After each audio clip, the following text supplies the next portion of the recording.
Canal Escute Áudio Novel. Se inscreva. Novel Teoria Fanfic.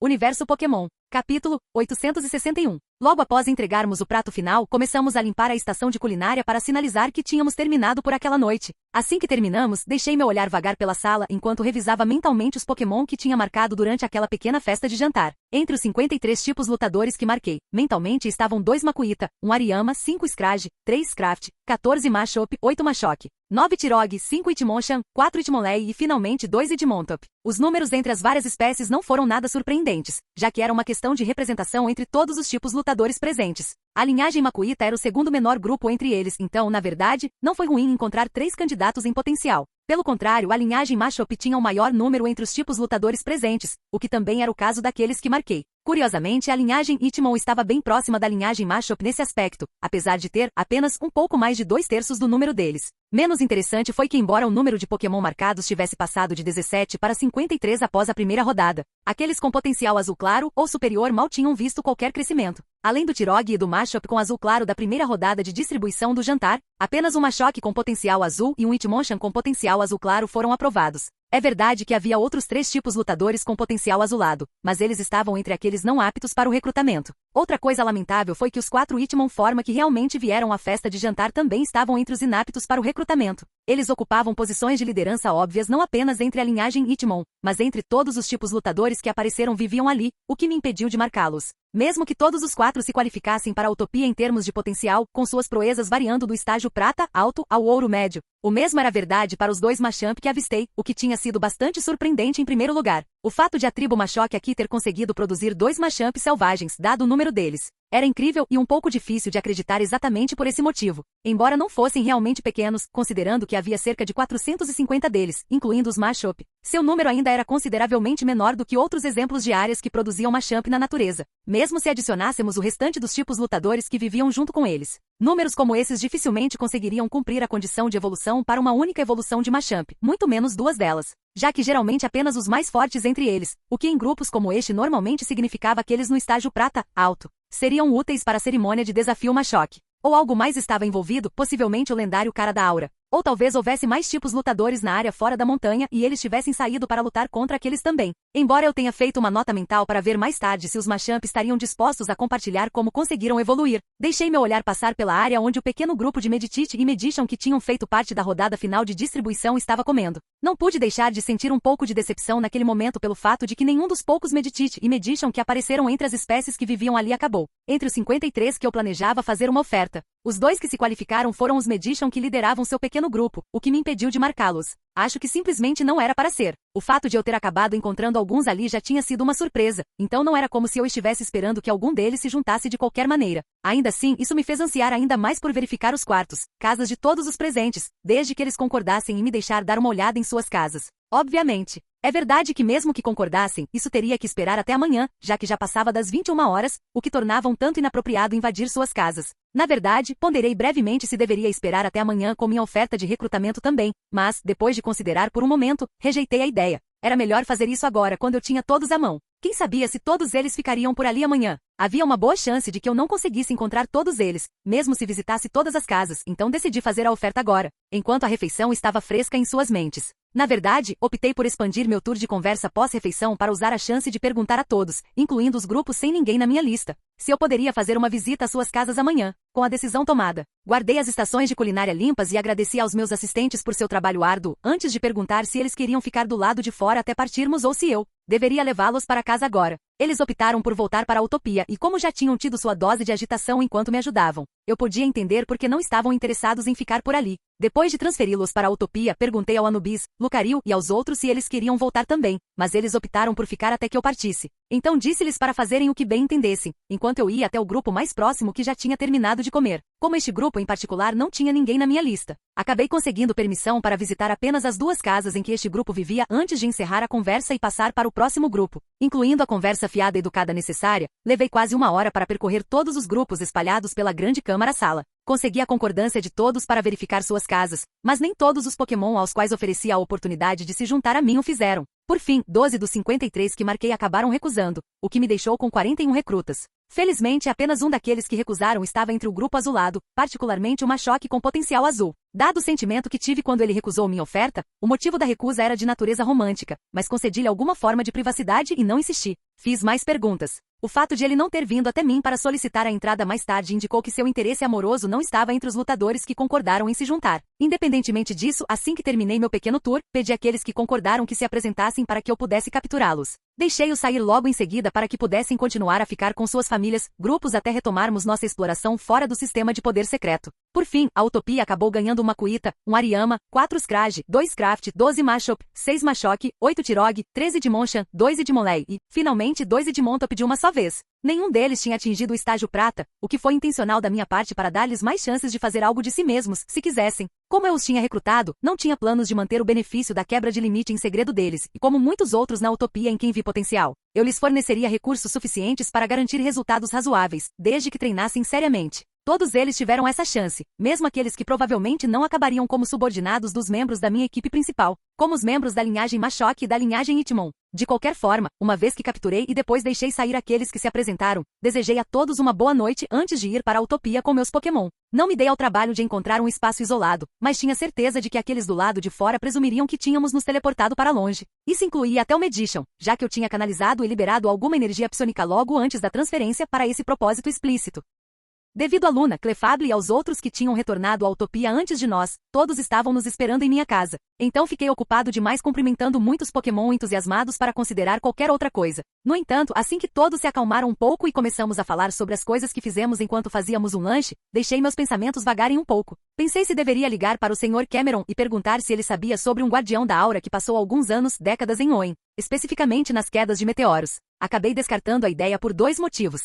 Já passava das 22 horas e eu não queria incomodar o Sr. Cameron por algo trivial a esta hora. 2. O cara, quem quer que fosse, não fez nada que tivesse que ser relatado. Até onde eu sabia, ele não tinha feito nada de errado, então, além de alguma curiosidade pessoal, não havia motivo para eu relatar a situação aqui à ordem dos Guardiões da Aura ou indagar sobre detalhes que resultariam em perguntas que poderiam levar a coisas que eu não queria. Por isso, escolhi deixar o assunto de lado. As horas seguintes foram passadas à toa com meus Pokémon antes que eu decidisse que era hora de encerrar a noite. Enviei todos para seus caminhos antes de ir para a cama eu mesmo. Na manhã seguinte, saí mais uma vez da Utopia com meu grupo de viagem assim que terminamos nosso café da manhã. Já havia alguns Pokémon por perto que estavam treinando. Então demos a eles um pequeno aceno para cumprimentá-los antes de seguir em direção ao canal mais próximo para começar meu tour de visitas às casas. Eu já tinha informado aos tipos lutadores ontem que começaria a visitá-los por volta desta hora da manhã, então não vi problema em aparecer agora. O primeiro canal levava a uma sala de treinamento conectada a 6 casas. Semelhante à grande câmara, já havia alguns Pokémon treinando quando entramos na sala de treinamento, então acabamos cumprimentando-os também, mas ao contrário de antes. Escolhi realmente iniciar uma conversa com eles para determinar qual casa deveríamos visitar primeiro. Foi cerca de 15 minutos depois que retornamos à grande câmara e embora a maioria das casas, quartos tenha se revelado um fracasso, eu já esperava por isso. Então não fiquei desencorajado de forma alguma. Além disso, só porque não avistei nada tão grandioso quanto uma mega pedra, não significava que eles não tivessem nada de valor. Era apenas que eu já tinha todas as coisas que eles mantinham como decoração ou troféus que eram realmente úteis. Ainda assim, eu já tinha tido sorte uma vez e nada me impedia de ter sorte uma segunda vez, especialmente porque ainda havia mais de 50 túneis para eu entrar. Então fui direto para o segundo túnel e entrei. O tempo passou e decidi fazer uma pausa para o almoço depois de retornar à grande câmara pela 19ª vez. Já estava perto das 14 horas, e a falta consistente de qualquer coisa notável tinha desgastado um pouco minha empolgação. O fato de que tudo parecia um pouco monótono, sem descobertas interessantes para agitar as coisas, também desempenhou um papel. Então comer algo saboroso para me recarregar antes de mergulhar de volta nisso parecia uma boa ideia. Enquanto comíamos NYX, Umbreon e Thor, Raichu declararam que queriam ficar dentro da Utopia pelo resto do meu tour pelas casas. Então apenas Motra Butterfree, que estava contente em ficar deitada na minha cabeça, e Hades Gengar, que estava feliz em ficar na minha sombra, retornaram à grande câmara comigo. Capítulo 862. Nossa reaparição atraiu bastante atenção daqueles que estavam na câmara principal. Ao contrário de antes, quando atraíamos olhares toda vez que reentrávamos na câmara, um grupo deles veio até nós. Perguntaram-me se eu poderia trazer meus tipos lutadores para que pudessem treinar com os lutadores locais, bem como atuar como treinadores. Pessoalmente não vi motivo para recusar, mas deixei claro que dependeria de meus lutadores quererem ou não. Deixei meu segundo fluxo de pensamento explicar a situação e o pedido a todos eles, e a maioria acabou concordando, embora alguns tenham optado por ficar de fora. Naturalmente disse a eles que isso era perfeitamente aceitável, e assim que todos tomaram sua decisão, trouxe aqueles que concordaram. Paul Pangoro, Tyson Machamp, Kimura e Hitmonchan, bem como Anubis, Lucario apareceram ao nosso lado, e depois de deixá-los lidando com os locais, eu, junto com meu chapéu, também conhecido como Mothra Butterfree, e minha sombra, também conhecida como Hades Gengar, seguimos para o 20º túnel que levava a uma sala de treinamento conectada a mais casas para eu verificar. Infelizmente, não conseguimos passar por todos os túneis da câmara principal quando decidi encerrar o dia após retornar do 42º túnel um pouco depois das 20 horas.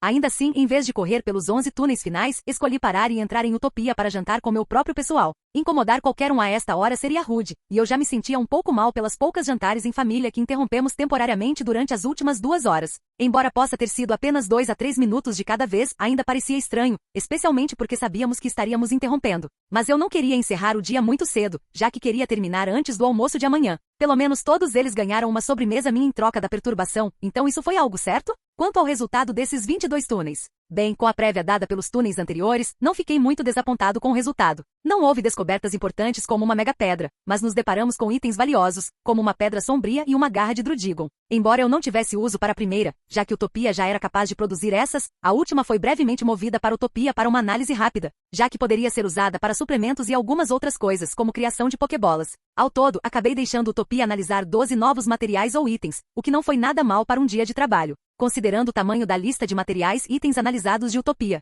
Naturalmente, tentei trocar pelo original em troca de alguns suplementos e outras coisas úteis, principalmente para recompensar os proprietários, já que não queria sair sem pelo menos tentar dar a eles algo em troca. No entanto, apenas 7 aceitaram a oferta, então os outros 5 ficaram com o original, mas de mãos vazias, enquanto essencialmente consegui o que precisava de graça. De qualquer forma, como Anubis e os outros já tinham sido enviados de volta há mais de 1 hora, entrei diretamente em Utopia ao reentrar na câmara principal. Todos já estavam nos esperando, então começamos rapidamente nosso próprio jantar ligeiramente atrasado. Mencionei que terminaríamos com o sistema de poder secreto amanhã, espero que antes do almoço, e que a exploração regular de quedas de meteoros recomeçaria após o almoço, o que significava que a transmissão ao vivo também recomeçaria para aqueles interessados em ver o que vimos. Isso gerou algum interesse, já que eu tinha parado a transmissão ao vivo durante as visitas às casas. Outro tópico que atraiu atenção foi o afluxo de tipos lutadores que aconteceria amanhã, conforme deixássemos o sistema de túneis ou cavernas secretos dos tipos lutadores. Embora o interesse geral fosse mais sobre se Tyson e companhia planejavam acolher os recém-chegados sob suas asas, já que os novos chegados ainda eram muito fracos para servir como parceiros de treino para a maioria deles. Apenas Larvitar, Anorit, o Artortlow, Beldum e Vendrak, Salandit mostraram qualquer interesse real entre os membros da equipe principal nesse aspecto. Vendrak estava totalmente focado em seu treinamento desde nossa chegada à cidade de Falarbor, parando apenas para participar de algumas batalhas no clube de batalha. Ele estava animado depois que eu disse a ele que estava perto de atingir o limite convencional, então sua disposição para treinar não foi surpreendente. Ele finalmente atingiu esse ponto ontem e relaxou um pouco, e foi por isso que ficou feliz em ter mais oponentes para lutar ou treinar. NYX, Umbreon mencionou Lunatone, que ainda estava na Pokébola. Ela perguntou se estava tudo bem deixá-lo lá, já que eu tinha mencionado antes que planejava soltá-lo hoje. Pelo menos esse tinha sido o caso antes de nosso plano de exploração ser afetado por todo o sistema de poder secreto que havíamos encontrado. No entanto, não pude deixar de sorrir com sua demonstração de compaixão e definitivamente apreciei sua preocupação, então assegurei a ela que Lunatone estava bem, já que um atraso de 2 ou 3 dias não o afetaria em nada devido ao fato de Lunatone estar em modo de estase e ser um tipo rocha. A conversa mudou para sua direção habitual depois disso e assim que o jantar terminou, jogamos alguns jogos antes de eu encerrar a noite para todos. Na manhã seguinte, retomamos nossa exploração logo após o café da manhã. Os 3 primeiros túneis e as 16 casas que verifiquei neles terminaram sem descobertas interessantes, mas parecia que minha sorte finalmente decidiu me dar uma trégua, porque o que eu estava vendo ou lendo agora era definitivamente mais do que interessante. O Ariyama a quem esta casa pertencia tinha de alguma forma conseguido encontrar uma gema que caiu ou quebrou de um Carbin. Isso poderia ser potencialmente uma grande notícia, ainda maior do que a possibilidade de Minior ainda vagar por algum lugar nas profundezas de quedas de meteoros. Embora a existência de Minior selvagens em Hoenn, particularmente em quedas de meteoros, fosse conhecida, mesmo que fosse uma questão do passado, não havia conhecimento zero da existência de Carbin selvagens em Hoenn. Na verdade, se adicionássemos as informações que obtive no cruzeiro para Hoenn sobre o potencial Carbin no arquipélago Laranja, este era o segundo possível Carbin selvagem em todo o continente norte. Bem, pelo menos a parte acessível aos humanos. Portanto, minha empolgação depois que meu observar revelou que a gema lascada do tamanho do punho de uma criança que eu estava verificando vinha de um Carbin. Eu realmente esperava que essa gema fosse de um Carbin selvagem e não de um trazido por um treinador que passava. Imediatamente me virei para o Ariyama à minha esquerda e perguntei se eles poderiam compartilhar comigo onde encontraram a gema. Ariyama não se importou nem um pouco e me disse que foi um de seus Makuhita que encontrou a pedra no riacho perto da cachoeira mais alta depois de ter sido levado durante seu treinamento.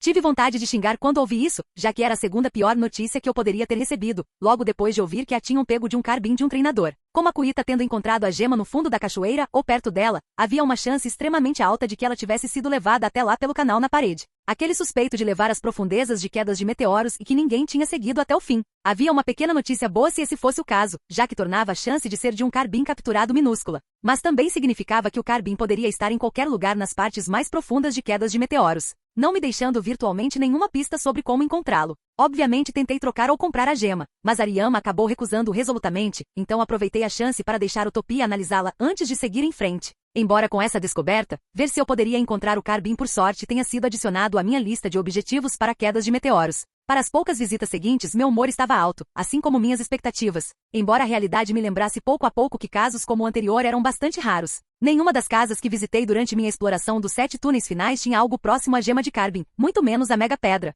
Não foi um desperdício total, já que encontrei mais 4 materiais úteis que eu poderia usar, mas não pude evitar sentir um pouco de decepção, eu acho. Ainda assim, consegui manter o plano e terminar de verificar todos os túneis 1,5 hora antes do almoço, deixando-me tempo mais do que suficiente para verificar o túnel que levava à saída privada do sistema de poder secreto. Certifiquei-me de verificar a área externa imediata assim que saímos da caverna, e até trouxe Orus, Chatu, bem como Tatsumaki, Alakazam, para que eles pudessem memorizar o local para que pudéssemos nos teletransportar se quiséssemos. Eu os movi diretamente de volta para Utopia assim que terminaram, e não ficamos por perto para explorar a área também, já que eu queria voltar para a câmara principal para terminar sua exploração antes de ser desviado por outra distração. Portanto, segui o túnel de volta para a câmara principal, onde pedi aos presentes que passassem a notícia de que eu estava partindo para os tipos lutadores que tinham se juntado a mim. Levou menos de 10 minutos para que todos os 41 se reunissem diante de mim. Eles vieram com suas famílias e, depois de deixá-los dizer seus últimos adeus, recolhi todos eles antes de colocar as bolas dentro de Utopia, especificamente no lugar de Anubis, onde Anubis e os outros tipos lutadores da minha equipe principal estavam esperando.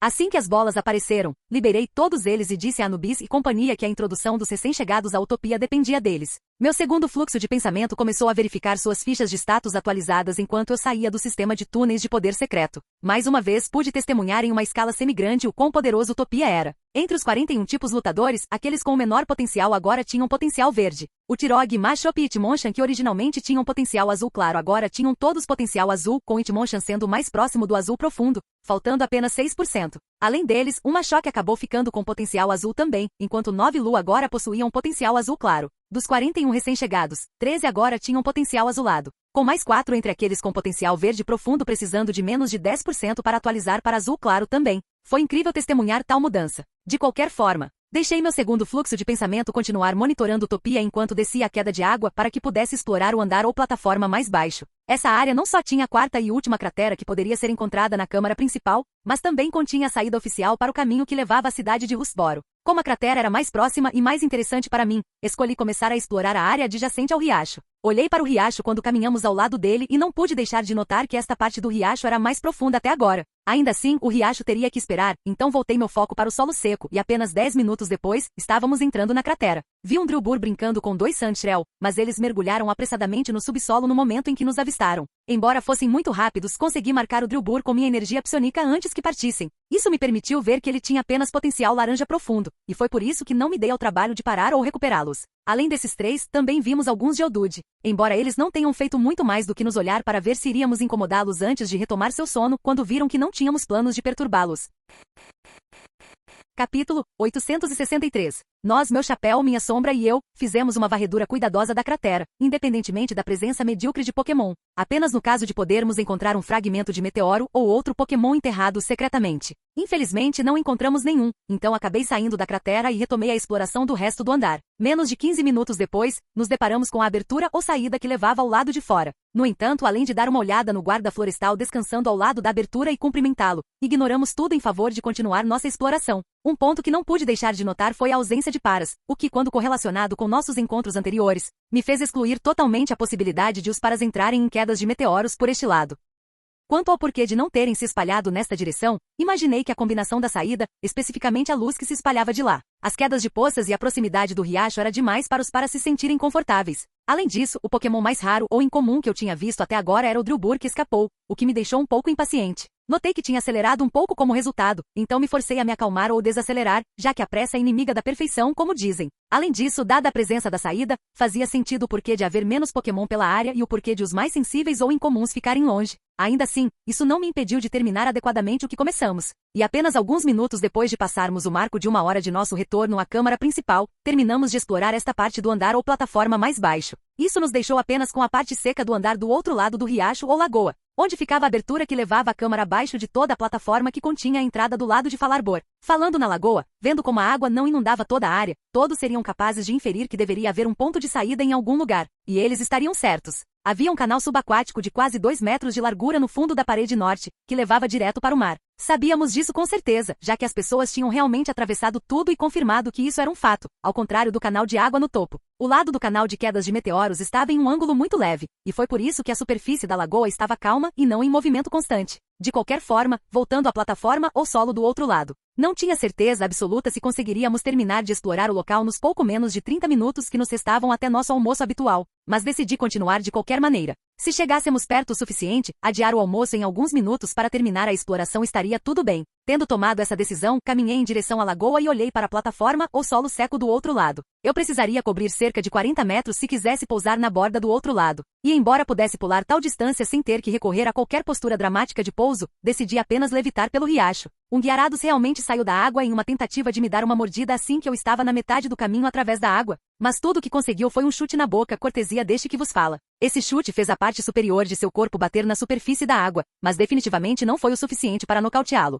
Infelizmente ficou claro que Gyarados não viu o chute como um sinal para me deixar em paz, mas como algo que o enfureceu, porque ele soltou um rugido irritado antes de disparar um maldito hiper-raio em mim. Senti Hades e Motra se agitarem assim que a luz alaranjada começou a se reunir na boca de Gyarados, mas disse a eles para ficarem onde estavam por enquanto, já que queria lidar com isso eu mesmo. Bloqueei o hiper-raio com uma barreira de aura triangular, o que fez o hiper-raio se espalhar pelas laterais. Coloquei toda a minha atenção na barreira por alguns segundos para garantir que Gyarados estivesse totalmente comprometido com seu hiper-raio. No momento em que tive certeza de que Gyarados estava totalmente comprometido, dividi meu foco em preparar um teletransporte bem atrás da cabeça de Gyarados e, assim que fiquei pronto, realizei o teletransporte. Usei o momento em que a barreira de aura ainda se mantinha sem meu apoio para canalizar uma boa quantidade de aura em meus pés antes de desferir um chute impulsionado bem no topo da área de seu crânio onde eu sabia que ficava o cérebro. A força por trás do chute fez Gyarados afundar ainda mais na água, mas isso não foi nada comparado ao efeito que eu estava buscando, a saber, sacudir o cérebro de Gyarados. Eu tinha certeza de que meu chute devia ter feito seu cérebro sacudir dentro de seu crânio grosso e como suspeitei,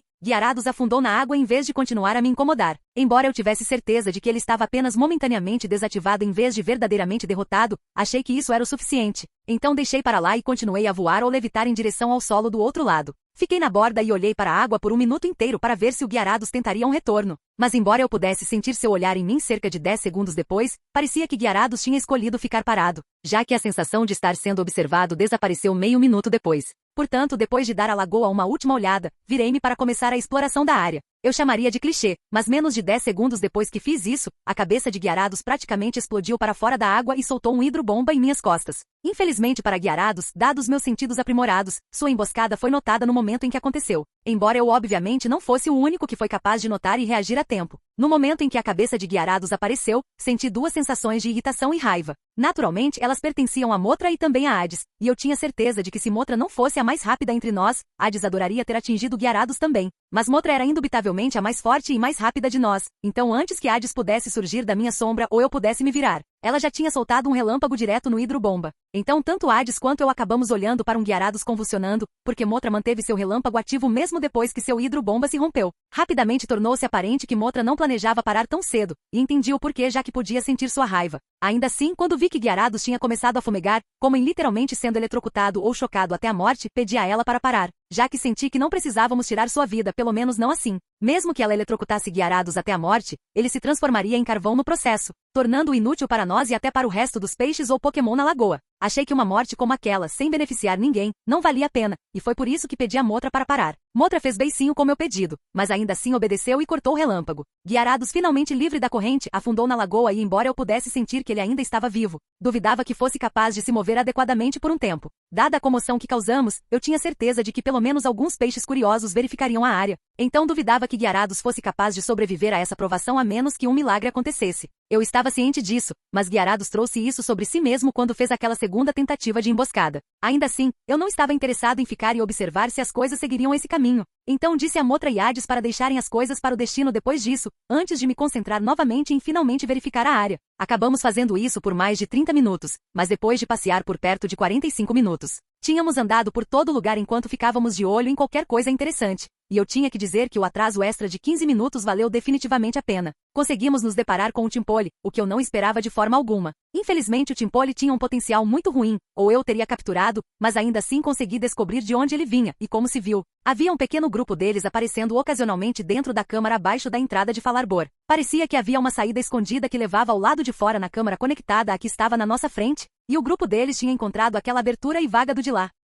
De acordo com o Chimpole, apenas eles eram pequenos o suficiente para passar pela abertura. Então eles ocasionalmente entravam sorrateiramente para passar um tempo no sistema de cavernas, embora normalmente ficassem por aquelas duas câmaras, já que os Sesmitoades avisava contra se afastarem muito. No entanto, Chimpole decidiu fazer uma pequena aventura para o lado de fora hoje, ou melhor, para dentro, eu acho. Vendo como ele tinha revelado tudo aquilo, significando que eu seria capaz de encontrá-los mesmo se ele voltasse e contasse ou avisasse o resto dos Chimpoles sobre mim. Simplesmente o deixei ir, vi o Chimpole deslizar de volta para a câmara enquanto eu estava andando por perto, mas não me dei ao trabalho de impedi-lo, já que eu estava quase terminando minha exploração naquele momento. Agora que tinha terminado minha exploração, finalmente entrei em Utopia para almoçar com meus Pokémon, que já estavam me esperando há algum tempo. Mesmo depois que terminamos nosso almoço e voltamos para fora, não fui para a abertura para verificar a câmara, já que há muito tinha decidido começar a explorar a parte do riacho ou água da câmara principal assim que terminasse com a parte rochosa. Como já estávamos no nível ou andar mais baixo, decidi começar com a lagoa na minha frente. Embora a área da lagoa não fosse muito maior do que a plataforma em que eu estava atualmente, sua profundidade considerável significava que eu tinha um espaço ou volume muito maior para explorar. Sentindo-me um pouco curioso, decidi começar minha exploração da lagoa ou subaquática na área onde Gyarados afundou, mas antes de mergulhar na água, perguntei à Motra se ela realmente continuaria ficando na minha cabeça mesmo enquanto estivéssemos debaixo d'água. Eu não estava preocupado com Hades, já que ele era um fantasma e ficava no reino das sombras, mas Motra ficaria submersa comigo. Da última vez que verifiquei, ela não conseguia respirar debaixo d'água e, embora suas asas não absorvessem água ou fossem arrastadas pela água como as da maioria dos pássaros, elas provavelmente ainda causariam dificuldades a ela. No entanto, Motra afastou minhas preocupações. Ela declarou que simplesmente prenderia a respiração até que eu voltasse à superfície para obter um pouco de ar fresco e que ela impediria que a água realmente a tocasse, mantendo uma camada de psíquico ao redor de seu corpo. Contemplei dizer a ela que manter o psíquico assim debaixo d'água seria mais difícil do que ela pensava, sem mencionar que ela teria que mantê-lo por muito mais tempo do que costumava usar o movimento, mas então decidi deixar como estava. Manter o psíquico pelo maior tempo que pudesse serviria como treinamento, e se ela acabasse falhando e ficasse molhada como resultado, serviria como uma experiência de aprendizado. Assim que eu estava prestes a pular, tive um pensamento que passou pela minha mente, o que me fez parar com meus calcanhares fora do chão e meu corpo curvado. Endireitei-me novamente e trouxe Kun, Azumarill para que ele pudesse se juntar a nós, já que eu tinha certeza de que todos em Utopia reclamariam de eu entrar em um corpo de água sem nenhum dos meus tipos água para me acompanhar. Escolhi Kun porque ele era o menor entre os qualificados para o papel.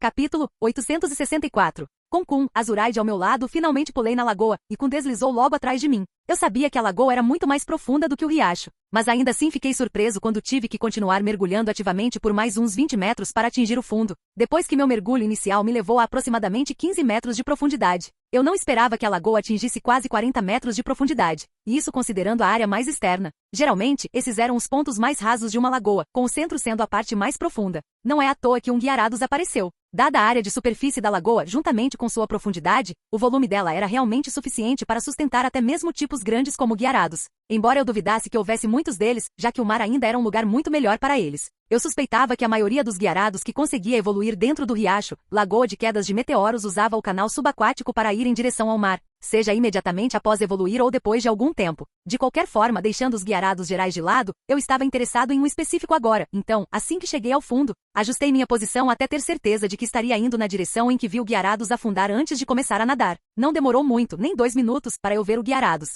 Bem, mais como sua carcaça, junto com um bando de outros Pokémon que estavam ocupados roendo a. Eu não tinha certeza se algum dos Pokémon presentes tinha sido o que deu o golpe final no Gyarados, já que mais de meia hora havia se passado desde que tínhamos entrado em Utopia para o almoço. No entanto, dado o estado do corpo, com quase 3/4 dele reduzidos a ossos, Presumi que aqueles que fizeram o serviço provavelmente já tinham ido embora após se saciarem, deixando o resto para outros, necrófagos como os muitos Goldin, Barboás e Magikarp que eu vi arrancando pedaços de carne das partes do Gyarados que ainda mantinham carne. Até vi um punhado de Luvdis se juntando à festa, e ver os peixes em forma de coração arrancando carne de uma carcaça de Gyarados formava uma imagem bastante bizarra. Não pude deixar de me perguntar se deveria tirar algumas fotos para compartilhar no bate-papo em grupo para que as meninas pudessem ver um lado diferente do fofo peixe em forma de coração que elas adoravam. Eventualmente decidi não fazer isso, pois no final das contas parecia uma má ideia. Ainda assim, como a chance se apresentou, imediatamente estendi minha energia psionica e a deixei passar perto de um dos Luvdis para que eu pudesse verificar sua ficha de status enquanto ele comia. Este primeiro Luvdis acabou tendo potencial laranja profundo, mas eu conseguia ver mais 13 Luvdis.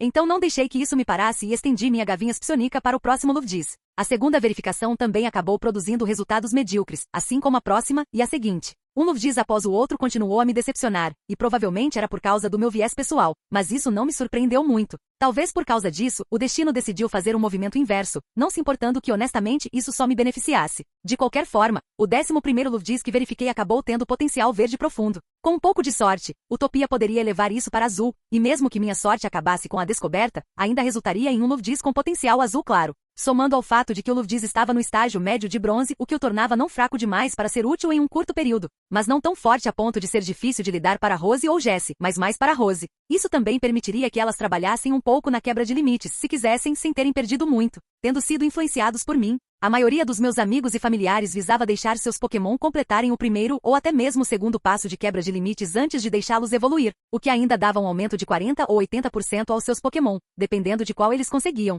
Houve algumas tentativas de fazer o programa completo, mas todos concordaram que simplesmente não era viável para eles, já que sentiam que o tempo que custaria era demais para justificar. Era por isso que muitos nem se preocupavam com a segunda rodada e apenas focavam na primeira. Apenas aqueles com apoio real importante como Vice, Mish ou Kinji, que contava como seu próprio apoio, ainda buscavam a segunda rodada. E mesmo eles só faziam isso para alguns poucos selecionados de seus Pokémon. Até mesmo Ace, que tinha Roger o apoiando, só deixou seu Feraligatr e Ninetales passarem pela segunda rodada. O feedback de tantos deles também deixou claro que sem minha habilidade de monitorar verdadeiramente os parâmetros de um Pokémon, a quebra de limites tendia a desperdiçar muito tempo e poderia resultar em um bocado de desperdício, dependendo se alguém permitisse que seu Pokémon iniciasse seu avanço cedo ou tarde demais. Foi por isso que fiz uma verificação geral para todos toda vez que nos encontrávamos. Com o tempo que nos conhecemos e a confiança deles em mim, consegui estabelecer uma conexão temporária breve que me permitiu obter uma ficha de status completa. Suspiro, me distraí de novo. Parei de deixar meus pensamentos divagarem e imobilizei o Luvdis verde profundo com meus poderes psíquicos. Eu arrastando o Luvdis em minha direção enquanto ela tentava lutar brevemente atraiu a atenção dos muitos necrófagos ao seu redor. No entanto, quando viram que era apenas aquele Luvdis sendo afetado, voltaram a pegar um pouco de carne de Gyarados. Até os outros Luvdis reagiram dessa maneira, e tive certeza de que isso gelou o coração da capturada. Tive que rir disso, o que me custou um pouco de ar, mas esse era um preço baixo a pagar por uma boa piada como aquela. A piada teria sido ainda melhor se o Luvdis tivesse realmente sido congelado em vez de apenas ser metaforicamente congelado pela minha telecinesia. De qualquer forma, Luvdis não parou de lutar mesmo quando chegou na nossa frente. Não que isso a tenha ajudado muito, já que só fez Motra enviá-la para dormir. Assim que isso aconteceu, peguei uma Pokébola e capturei o Luvdis, antes de colocar a bola de volta dentro de Utopia. A Pokébola apareceu dentro da minha sala de armazenamento, e deixei meu segundo fluxo de pensamento liberar Luvdis para que ela pudesse passar pelo tratamento de Utopia. Embora tenhamos impedido Utopia de curar, acordar Luvdis no processo. Assim que a otimização foi concluída, nós demos uma olhada na ficha de status atualizada de Luvdis e vimos que seu potencial cresceu para azul. Felizes com isso, recolhemos o Luvdis adormecido e mudamos a Pokébola para o modo de estase. Luvdis já tinha comido um pouco da carne de Gyarados, então seria capaz de suportar facilmente um mês ou dois no modo de estase antes que eu tivesse que soltá-la novamente para alimentá-la. Eu tinha certeza de que veria Jessie e Rose antes disso. Até lá, a Pokébola, na qual colamos um adesivo em forma de coração, foi guardada na prateleira, e assim que a bola encontrou seu lugar, meu segundo fluxo de pensamento voltou a monitorar Utopia. Enquanto isso, continuei verificando os dois últimos Luvdis, mas, infelizmente, nenhum era bom o suficiente para eu capturá-los. Vendo que nenhum dos Magikarp, Barboai ou Goldin atraiu minha atenção, e tendo verificado que o Gyarados estava morto como uma pedra, decidi seguir em frente, já que ainda tinha muito espaço para explorar. Planejei nadar de uma forma semelhante à da cobra, o jogo, então primeiro nadei em direção ao canto mais próximo no fundo da lagoa antes de começar a nadar em círculos. Vi apenas alguns Magikarp e 2 Barboat durante o círculo mais externo, e mesmo depois de me mover alguns metros em direção ao centro para começar o segundo círculo, apenas um punhado de Goldin foi adicionado aos nossos encontros. Havia algumas plantas aquáticas que eu não tinha adicionado à Utopia antes, o que corrigi, mas, fora isso, não vimos outros itens úteis. Não demorou muito depois de começar o terceiro círculo para encontrarmos um Seakin, mas, fora observá-lo um pouco pela sua aparência, nós o ignoramos. Dada a presença de Kun, ele fez o mesmo. Na metade da terceira rodada círculo, passamos mais uma vez ao lado da carcaça de guiarados, mas neste ponto, restava apenas um pouco de carne, enquanto apenas alguns Magikarp Barboas, bem como Goldeen, ainda estavam presentes. Eles estavam lutando entre si enquanto tentavam dar uma mordida na carne restante. A maioria dos Magikarp Barboas e Goldeen já havia se dispersado, junto com todos os 13 Luffdis que verifiquei, ou 12, eu acho, já que capturei um. Continuei nadando depois de observar a briga de peixes de 3 vias por alguns momentos. Vimos 3 Luffdis pouco tempo depois disso, mas, dado o reconhecimento que pude sentir deles, tive certeza de que eles estavam entre os 13 que eu já tinha verificado. Ainda os observei apenas para ter certeza de que não estava interpretando nada errado, mas o potencial deles era tão ruim quanto antes. Então eu provavelmente estava certo. Perto de completar o terceiro círculo, nos deparamos com um pequeno lote de corais que poderia ser útil. Então tentei cavar, quebrar um para adicioná-lo à Utopia. Mas um Whiscash surgiu do chão e me atacou por tentar tomar sua posse. Ele levou um tapa de Kun antes que pudesse me tocar, e peguei o coral enquanto observava Kun dar um tapa no Whiscash. Pedi uma parada após alguns momentos, e seguimos em frente, deixando o Whiscash com alguns arranhões e inchaços na cabeça. Terminamos a terceira rodada pouco depois e começamos a quarta, que transcorreu de forma bastante tranquila se desconsiderássemos os 2 Seaking que vimos. Foi perto do final do quarto círculo que nos deparamos com não um, mas 2 Luffdis. Eu sabia que esses Luffdis eram frescos, já que não conseguia sentir nenhum reconhecimento vindo deles. Então fiquei mais do que feliz em verificar suas fichas de status para ver se o potencial deles era bom. Como aconteceu, não foi o caso, então os ignorei e continuei nadando minhas rodadas. Infelizmente, fora encontrar mais Seaking e um Guiarados, as 2 rodadas finais não trouxeram novas descobertas. Ao completar o sexto círculo, restava-me apenas uma pequena área central que não exigia nenhuma natação adicional. Então, depois de olhar um pouco, nadamos cerca de 15 metros, já que a camada inferior podia ser considerada totalmente explorada. Tive que admitir que, como a lagoa era conectada ao mar, eu estava esperando ver alguns Corfish ou Crab lá embaixo, já que eles geralmente ficavam no fundo de corpos d'água ou na praia, mas não vimos nenhum, então acho que minha suposição estava errada de novo. Independentemente disso, assim que subimos o suficiente, comecei outra rodada de cobra, mas desta vez estávamos circulando gradualmente para fora. Durante as primeiras 3 rodadas círculos, tudo que encontramos foram mais Goldeen, Magikarp Barboas, junto com 4 Seaking e outro Guiarados. Bem, isso não estava inteiramente certo. Vimos 2 Luffdis, mas eles estavam entre aqueles que eu já tinha verificado, então eles não contavam. Foi bastante lamentável que não tenhamos conseguido encontrar nenhum Luffdis novo, mas ainda havia um bocado da lagoa para cobrir, então eu estava esperando que as coisas mudassem antes que terminássemos. Capítulo 865. Nas horas seguintes, não só terminamos a parte semelhante a uma lagoa da camada inferior, mas também a parte do riacho, canal que levava à cachoeira inferior. Verificamos até a parede atrás da própria cachoeira, caso houvesse algo como outro cenário de caverna escondida. Em retrospecto, fazia sentido que não houvesse, já que isso simplesmente acabaria se conectando à câmara atrás da abertura visível à esquerda da cachoeira. A menos que fosse algum tipo de mini-sala, mas pedi a Hades Gengar que verificasse a parede de rocha apenas para ter certeza, e ele não encontrou nada. De volta à minha exploração aquática, além dos 3 suspeitos habituais, Magikarp, Goldeen e Barboas, também encontrei mais alguns Luffdis que eu ainda não tinha verificado, os quais naturalmente alterei na esperança de terminar esta minha pequena missão secundária. Os resultados dessas verificações negaram esse desejo de forma bastante impiedosa e em um momento de fraqueza após o 12º Luffdis decepcionante, considerei brevemente se deveria reduzir meu requisito para o Luffdis antes de esmagar esse pensamento imediatamente. Não havia como eu dar a um deles um peixe de 5 estrelas enquanto o outro recebia um de 4 estrelas. Além disso, eu nunca daria a Rose ou Jessie um Luffdis de potencial inferior, já que o próprio Pokémon já era do jeito que era, então continuei procurando por mais Luffdis. Quando terminamos de verificar o nível inferior sem encontrar o Luffdis de que precisava, simplesmente voltei minhas esperanças de encontrar um segundo Luffdis decente para as partes superiores do riacho. Como as coisas estavam agora, faltavam apenas alguns minutos para as 20 horas, o que nos deixava com pouco mais de 30 minutos até o horário que escolhi para o jantar. Isso não era nem de longe tempo suficiente para percorrer o leito da parte média do riacho, então, depois de refletir sobre o que fazer por alguns momentos, simplesmente decidi encerrar as coisas por aqui durante a noite. Movi-nos de volta para Utopia e depois de cumprimentar a todos, comecei a tirar e distribuir um dos jantares pré-preparados que fiz para esta exploração de quedas de meteoros. Foi um pouco mais cedo do que eu tinha planejado inicialmente, mas tudo bem, já que tínhamos atrasado o horário de qualquer maneira. Então tudo que estávamos fazendo era comer um pouco menos tarde. O tópico favorito durante a conversa no jantar acabou sendo a integração dos novos tipos de luta à Utopia, especificamente o relacionamento deles com os tipos de luta na equipe principal, tanto em geral quanto aqueles da mesma linhagem. Nenhum dos recém-chegados conseguiu se apegar verdadeiramente a nenhum dos caras ou garotas da equipe principal. Os Idmons e Tirog tentaram se aproximar de Kimura e Itmon Forma, mas ele os rejeitou declarando que eles eram atualmente fracos demais para que ele pudesse levar qualquer um deles sob seu comando direto, embora tenha seguido isso expressando sua disposição de ir ocasionalmente ao lugar deles para supervisionar seu treinamento. Ele alegou que isso o ajudaria a fortalecer seus fundamentos, o que era totalmente algo que um tsundere diria, então, obviamente, não era algo que eu esperava de Kimura. Os outros o provocaram durante nossa conversa no jantar sobre sua maneira indireta de acolher seus companheiros. Tyson, Machamp estava em melhor situação, já que sua abordagem era mais direta, mesmo que fosse praticamente a mesma coisa em sua essência. Ele disse diretamente ao Machamp e Machoke que visitaria ocasionalmente o lugar deles para treinar com eles e que o mais forte entre eles poderia desafiá-lo para um combate.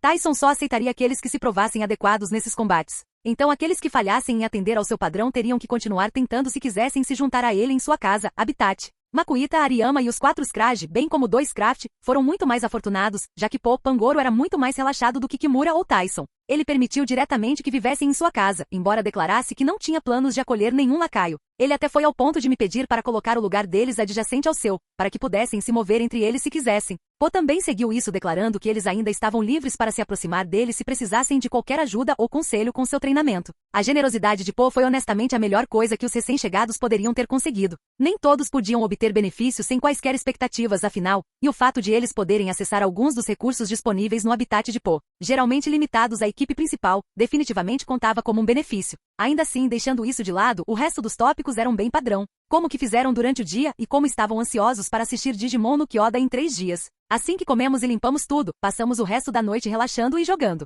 A manhã seguinte deu as boas-vindas ao 4º dia desde nossa chegada a Quedas de Meteoros. Meu objetivo para o dia era finalmente terminar a exploração da câmara, espaço principal e começar na câmara inferior. Eu não tinha certeza se conseguiríamos terminar toda a primeira sala, espaço hoje, mas queria terminar pelo menos a parte seca. Dessa forma, eu poderia usar a primeira metade do Dialday para terminar a lagoa, bem como a segunda sala, e até dar uma olhada na rachadura que Timpole mencionou. Dependendo do resultado, eu passaria a segunda parte do Dialday, amanhã seguindo isso ou passando para a câmara superior. Ainda assim, isso teria que esperar até amanhã, então parei de pensar sobre isso e perguntei a Motra Butterfree se ela ainda queria me acompanhar hoje. Ela realmente recusou desta vez, o que me surpreendeu um pouco, já que eu tinha realmente esperado que ela insistisse em vir junto. Mas ela disse que tinha algo que queria treinar em vez disso. Quando perguntei o que era, ela agiu de forma misteriosa, o que causou muitas risadinhas ao nosso redor. Vendo-a assim, deixei passar e disse a Kun, Azuraide e Hades que seríamos apenas nós hoje, o que todos negaram rapidamente. Eles insistiram coletivamente que eu trouxesse outro tipo água. E quando eu disse a eles que adoraria fazer isso se não fosse pelo fato de que o tamanho dos outros provavelmente assustaria os Pokémon que eu queria ver. Isso era verdade para Lapras e Milotic também, não apenas para Gyarados.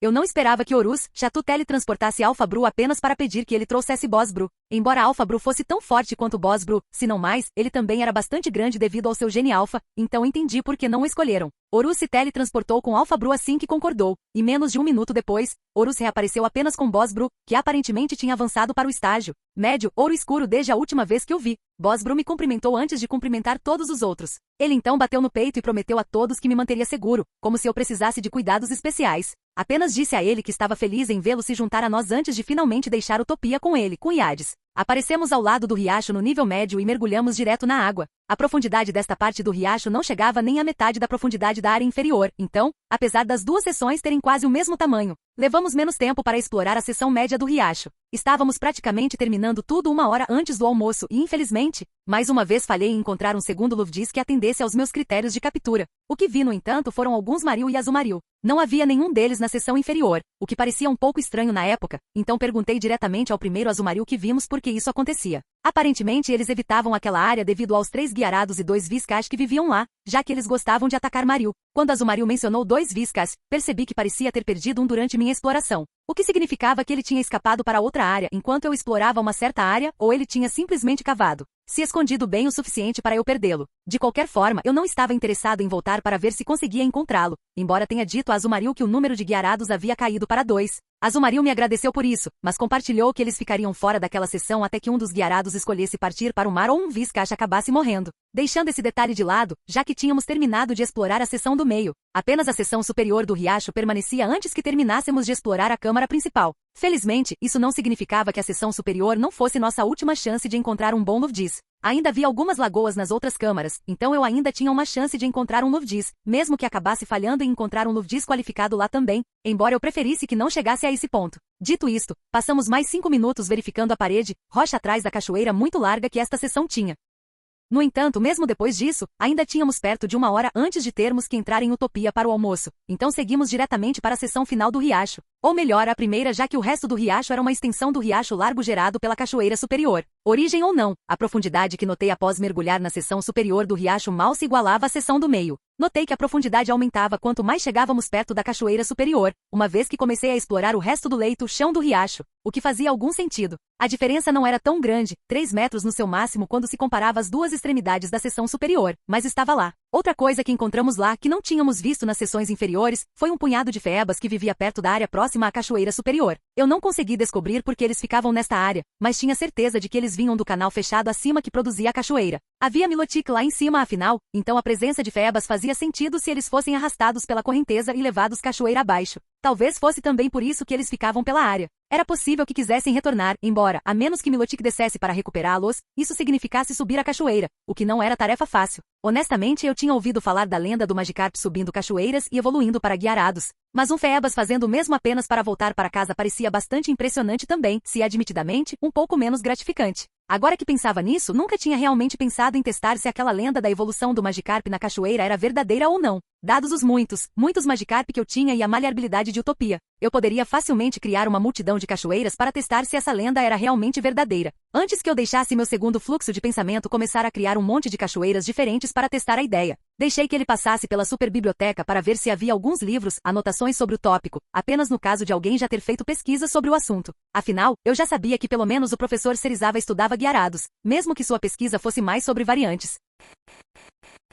Capítulo 866. Deixei meu segundo fluxo de pensamento acompanhar a ideia da evolução na cachoeira. Enquanto começava a nadar alguns metros para cima para iniciar a segunda rodada de natação, círculos para explorar outra camada do riacho. Na metade da segunda rodada, nossa hora de almoço habitual chegou. Então tive que considerar por um momento se deveria terminar a rodada primeiro ou se deveria parar agora mesmo. Escolhi completar a rodada primeiro, e não tive certeza se isso foi uma recompensa pela minha diligência. Mas na verdade encontramos um trio de Luvdis apenas 2 minutos depois que tomei essa decisão. Naturalmente eu os observei no momento em que apareceram diante de nós, mas parecia que a recompensa foi um tanto meia boca, já que os Luvdis não atendiam aos meus critérios. Arrependi-me de pensar isso logo após o pensamento surgir, porque me fez sentir um pouco como uma pequena cadela ingrata, já que avaliados objetivamente, os Luvdis não eram nada ruins. 2 deles tinham potencial amarelo e amarelo profundo, respectivamente, enquanto o terceiro tinha, na verdade, potencial verde claro. Era apenas que mesmo verde claro não era bom o suficiente para ter seu potencial elevado para azul claro, muito menos para azul, que era o que eu precisava para combinar com o primeiro que capturei. No entanto, embora eu me sentisse um pouco mal por desprezá-los assim em minha mente, era só isso. Eu ainda não tentei capturá-los e simplesmente os deixei em paz.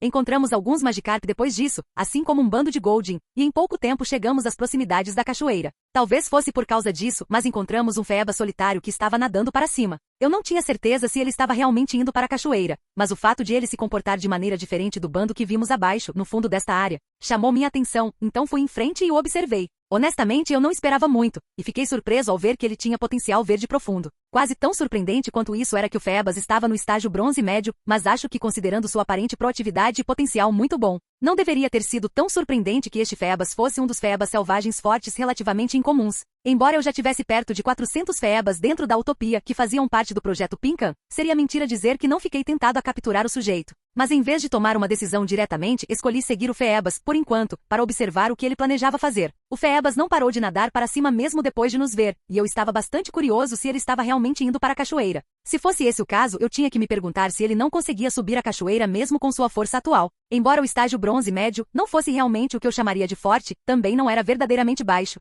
Mesmo se o fluxo-pressão da cachoeira fosse forte, um peixe de estágio bronze médio deveria ter sido capaz de subi-la, já que sua altura não era tão grande. Foi quando me lembrei da folha de parâmetros básicos bastante triste do Feebas que considerei possível sua falha em subir a cachoeira. Embora a velocidade racial do Feebas não fosse nada ruim, a velocidade por si só definitivamente não era suficiente para subir uma cachoeira com uma correnteza forte e infelizmente para o Feebas sua força, resistência e vigor básicos, raciais eram muito ruins. O fato de que todos esses 3 fatores influenciassem a capacidade do Feebas de nadar, subir a cachoeira tornava possível que o Feebas não conseguisse ter sucesso, apesar de atingir o estágio bronze médio. Naturalmente, tudo isso era apenas conjectura da minha parte. Talvez houvesse outra razão pela qual o Feebas estava indo para cima que fosse completamente irrelevante para a cachoeira. Ou talvez ele estivesse indo para a cachoeira e não fosse incapaz de retornar ao canal de água acima, mas tivesse outra razão pela qual não fez isso. Enquanto eu contemplava essas coisas, chegamos muito perto da superfície, o que se podia sentir devido às correntes turbulentas que surgiam como resultado da cachoeira caindo na superfície do riacho. Ver o Feebas seguir para aquele ponto exato confirmou que seu objetivo era a cachoeira, afinal. Observamos enquanto ele nadava contra a corrente e começava a subir a cachoeira a uma velocidade um tanto lenta. Curiosos para ver se ele conseguiria nadar até o topo, nadamos até a superfície do riacho e voltamos alguns metros para ter uma boa visão da cachoeira, especificamente da silhueta do Phoebus, que estava nadando para cima. Honestamente, olhando de nossa posição atual, eu tinha certeza de que Magikarp, e provavelmente Phoebus também, poderiam facilmente chegar ao canal de água acima, se pulassem a cachoeira e saltassem diretamente para a abertura vindo do riacho. Embora ainda tivessem que nadar contra a corrente no topo, isso ainda seria 1000 vezes mais fácil do que tentar subir a cachoeira. Concedido que isso pudesse ser visto como trapaça, mas se o objetivo era apenas retornar ao canal lá em cima, então este era um atalho muito bom, embora, dada a lentidão geral de Magikarp e Phoebus nos níveis mais baixos, eles pudessem nem pensar em usar saltitar para resolver o problema. No entanto, dada a força e o potencial deste Phoebus em particular, eu tinha certeza de que ele já era inteligente o suficiente para pensar no atalho. Levou perto de 3 minutos para o Phoebus subir a cachoeira, mas ele finalmente chegou ao topo. Tudo o que ele precisava fazer era nadar para dentro da abertura e estaria de volta ao canal de água superior. Foi exatamente naquele momento que o Phoebus foi arrastado para baixo da cachoeira, e eu não pude deixar de me sentir frustrado no lugar do Phoebus. Com Azuraide e Bosbro compartilharam sua decepção também. Bosbro até me perguntou se ele deveria dar ao Phoebus um empurrão telecinético se ele tentasse subir de novo e alcançasse a mesma altura. Eu disse a ele para seguir em frente se era isso que ele queria fazer, mas ele se absteve, e o Phoebus não decepcionou nenhum de nós. Ele começou uma segunda tentativa, alcançando o topo da cachoeira novamente. No momento em que o Phoebus fez isso, senti Bosbro entrar em ação. Ele deu ao Phoebus um empurrão telecinético, e todos nós vimos o Phoebus receber um impulso que o lançou para dentro do canal. Quando o Phoebus não tentou resistir à corrente, permitindo-se ser arrastado pela cachoeira novamente, todos nós ficamos surpresos. Bosbro sentiu-se duvidoso e me perguntou se o Phoebus fez isso por causa de sua interferência. Eu honestamente não tinha certeza, então disse a ele que provavelmente não tinha nada a ver com ele, embora isso não parecesse realmente convencer Bosbro, então eu disse a ele para continuar assistindo. Se o Phoebus iniciasse uma terceira tentativa e fosse levado pela água logo após chegar ao topo novamente, ele provavelmente estava fazendo isso de propósito. Eu mal tinha terminado de dizer isso quando o Phoebus apareceu no fundo da cachoeira mais uma vez e começou sua terceira subida. Como suspeitado, ele mais uma vez chegou ao topo antes de ser levado pela água novamente. Bosbro parecia aliviado quando isso aconteceu antes que mudasse para a confusão, embora parecesse que ele chegou à resposta antes que eu pudesse compartilhar minha conclusão com ele e com. Bosbro compartilhou diretamente que suspeitava que o Phoebus estava usando a cachoeira para ajudar em seu treinamento, e eu disse a ele que suspeitava da mesma coisa. Aparentemente, a transmissão ao vivo mostrando o Phoebus chamou a atenção de Motra Butterfree e ela me pediu para deixá-la sair da utopia. No momento em que ela saiu, ela se acomodou na minha cabeça e assistimos juntos enquanto o Phoebus começava uma quarta rodada de natação. Era como se ele quisesse confirmar nossa suposição anterior, e como antes, as coisas mais uma vez terminaram com ele chegando ao topo antes de ser levado pela água. Foi um bom, ótimo até, uso de recursos naturais, e provavelmente a razão pela qual o Phoebus estava no estágio bronze médio. Ainda assim, como minha curiosidade tinha sido saciada, não pude deixar de começar a contemplar mais uma vez se deveria capturar o Phoebus ou não. Enquanto eu estava considerando o que fazer, assistimos enquanto o Phoebus iniciava sua quinta rodada, e vendo-o treinar assim, finalmente decidi capturá-lo. Já que ele tinha me impressionado, embora eu tenha decidido esperar que ele fosse levado pela água novamente antes de prosseguir com a captura. As coisas tomaram um rumo surpreendente pouco depois que o Phoebus passou da metade da cachoeira. O Phoebus acabou avançando para o estágio bronze, alto, no meio da subida. Uma vez que ele fez isso, sua velocidade de natação, subida aumentou, e ele acabou chegando ao topo mais rápido do que antes. No entanto, ao contrário de antes, quando o Phoebus se permitiu ser arrastado para baixo, ele realmente terminou sua subida e nadou através da abertura na parede. Então, como se para comemorar a conquista, ele realmente brilhou, fazendo com que a boca do canal, topo da cachoeira, brilhasse intensamente. No momento em que vimos aquela luz, todos nós percebemos que o Phoebus estava evoluindo, e embora fosse uma ocasião feliz para o Phoebus, não pude deixar de sentir uma pontada de arrependimento. Como eu já tinha decidido capturá-lo, não pude deixar de ver isso como uma oportunidade perdida. O Phoebus evoluir agora significava que perdemos a chance de usar o evento para aumentar seu potencial. No entanto, o fato de ele conseguir simplesmente evoluir assim, pouco depois de avançar para o estágio bronze, alto, foi suficiente para mudar meu sentimento de perda para curiosidade e dúvida muito rapidamente. Embora a evolução do Phoebus, sem ajuda, tivesse um certo requisito de força, ela ainda dependia principalmente do apelo visual do Phoebus com um fator mental menor. Dado seu estágio, poderíamos desconsiderar o aspecto da força, e eu tinha certeza de que o Phoebus estava mentalmente pronto também.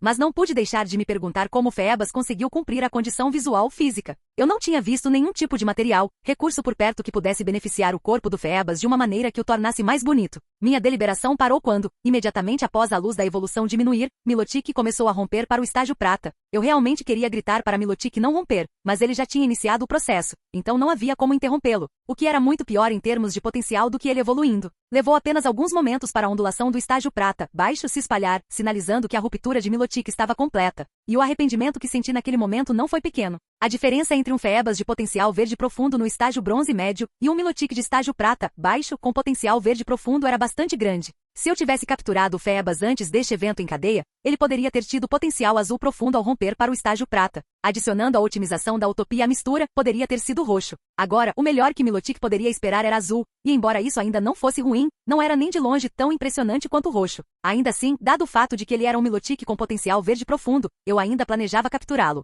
Só porque eu estava lamentando o que poderia ter sido, não significava que eu estava planejando deixar passar o que estava diante de nós, então. Uma vez que Milotic soltou seu grito, emoção triunfante e feliz, levitei em direção ao topo da cachoeira. Terminar minha reflexão anterior teria que esperar até que eu tivesse capturado Milotic. Bosbro levitou logo atrás de mim, enquanto combateu suas asas e seguiu o exemplo da maneira padrão. Paramos bem antes de Milotic, que notou nossa aproximação, já que um humano com um inseto na cabeça, um Slowbro e um Azuraide voando em direção a alguém não era o que alguém chamaria de sutil. Eu podia sentir que Milotic estava um pouco cauteloso conosco, mas ele não nos atacou, o que era um bom começo. Como eu não tinha perdido meus modos, a primeira coisa que fiz foi parabenizar Milotic e Motra, assim como Bosbro seguiram o exemplo.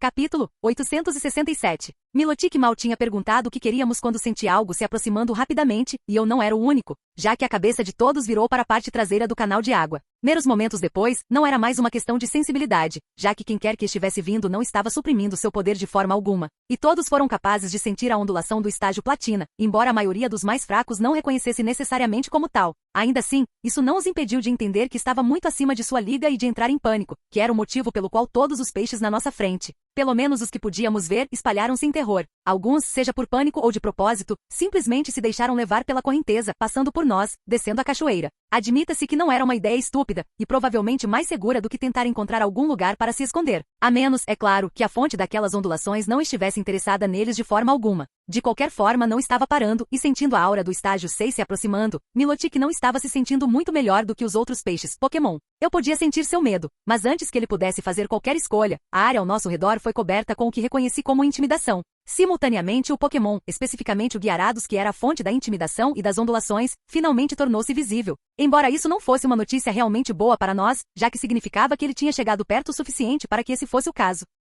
Pelo que senti quando Gyarados nos avistou, eu tinha 99% de certeza de que éramos seu objetivo, o que também não era uma notícia boa. Bem, mais como se Milotic fosse seu objetivo, mas estávamos ao lado de Milotic agora. E eu não tinha certeza se Gyarados se importaria com nossa presença se quisesse atacar. Talvez fosse porque a combinação de intimidação e sua aura de estágio platina finalmente fez Milotic relaxar, o que permitiu que a correnteza o arrastasse. Ou porque eu tinha nos amaldiçoado com meus pensamentos anteriores. Mas Gyarados não perdeu tempo em disparar um hiper-raio rápido contra nós no momento em que travou os olhos em Milotic. Um disparo rápido de hiper-raio como aquele vindo de um Gyarados de estágio platina, alto, era definitivamente o suficiente para danificar seriamente ou até mesmo matar Milotic de uma vez, dependendo de onde atingisse, desde que atingisse. No entanto, não estava em um nível que não pudéssemos lidar, ou melhor, não estava em um nível que Motra Butterfree não pudesse bloquear sem problemas. Ela nem sequer saiu da minha cabeça antes de soltar um corrente aérea para contra-atacar bloquear o hiper-raio. O vento que ela soltou fez a água se separar na frente dela e minhas bochechas balançarem um pouco. Mas isso não foi nada comparado ao que aconteceu quando o corrente aérea e o hiper-raio se encontraram.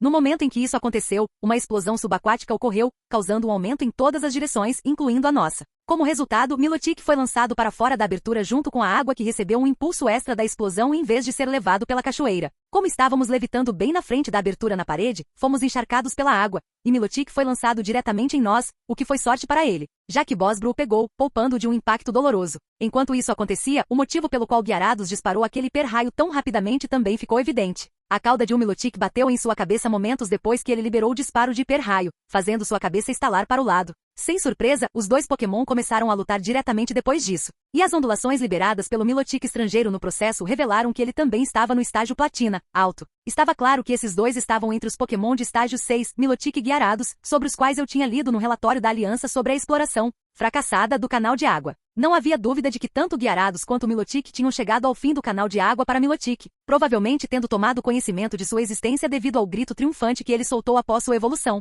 ou talvez devido à luz brilhante que foi liberada durante o processo. Honestamente, dada a situação, Milotic, novato, foi ao mesmo tempo azarado e sortudo. Ele foi azarado o suficiente para que o Gyarados estivesse mais perto dele, da cachoeira, do que o Milotic, porque sem nós, o disparo de hiper-raio provavelmente o teria matado antes que o Milotic de estágio platina chegasse. No entanto, ele teve sorte porque, apesar da situação azarada, estávamos por perto para bloquear aquele disparo rápido. Ainda assim, não é todo dia que se vê uma batalha entre Pokémon de estágio 6, alto, especialmente entre as duas grandes serpentes do mar. Então continuamos a levitar em nossa posição atual para assistir à batalha entre Gyarados e Milotic. Eu até expandi o tamanho da transmissão ao vivo que estava projetando na Utopia e fiz um anúncio geral para dizer a todos para olharem para cima para evitar perder uma batalha entre titãs. Milotic também se concentrou na batalha em curso assim que se acalmou de seu encontro com a morte. Como se o espetáculo não fosse grandioso o suficiente, outro Gyarados apareceu menos de 2 minutos depois, e ele se juntou imediatamente à batalha. Os dois Gyarados formaram uma equipe e se juntaram contra Milotic, que começou a lutar rapidamente contra dois inimigos do mesmo nível. Mais 1 minuto depois, Milotic sofreu o primeiro ferimento verdadeiro, fazendo-o sangrar um pouco antes de curar a ferida usando o que suspeitei ser recuperação.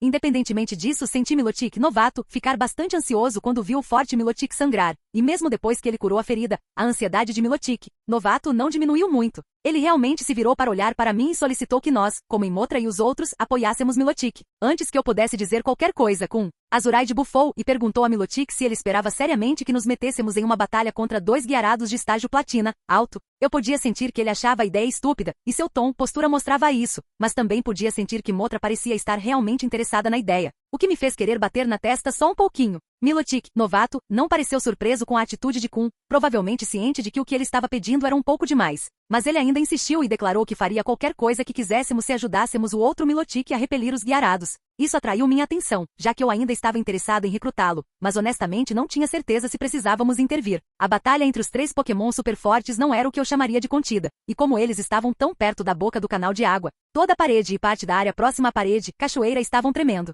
Isso, juntamente com as ondulações que estavam sendo liberadas durante a batalha, fez com que os Pokémon da área entrassem em pânico e desocupassem a área imediata. Não havia como os patrulheiros estacionados aqui não terem notado a comoção, e eu tinha quase certeza de que eles estavam indo para cá neste exato momento, embora, dada a força das partes em batalha, eu não tivesse certeza se eles poderiam interferir mesmo se quisessem. Ainda assim, embora talvez não pudessem interferir, certamente poderíamos segurar um Gyarado sem que eu tivesse que trazer nenhum reforço. Então disse a Milotic que faríamos isso. No entanto, antes que eu pudesse dizer a Motra para engajar um dos Gyarados, um pulso do dragão atingiu um dos Gyarados, afastando de seu companheiro e do Milotic. O impulso forçou Gyarados para mais perto da abertura e consequentemente de nós, mas ainda perdemos a oportunidade de interferir porque um segundo Milotic, que obviamente foi quem liberou aquele pulso do dragão, passou correndo pelo Milotic e Gyarados que ainda lutavam em direção ao Gyarados que tinha sido afastado. Ele engajou aquele Gyarados e até encontrou tempo para soltar uma emoção perguntando ao Milotic ao nosso lado se ele estava bem, o que ele confirmou. Ainda assim, com o segundo Milotic, aquele ao nosso lado nos agradeceu por nossa prontidão em ajudar, mesmo que não fosse mais necessário. Vendo como os dois Milotic estavam lidando com os Gyarados sem cair em desvantagem.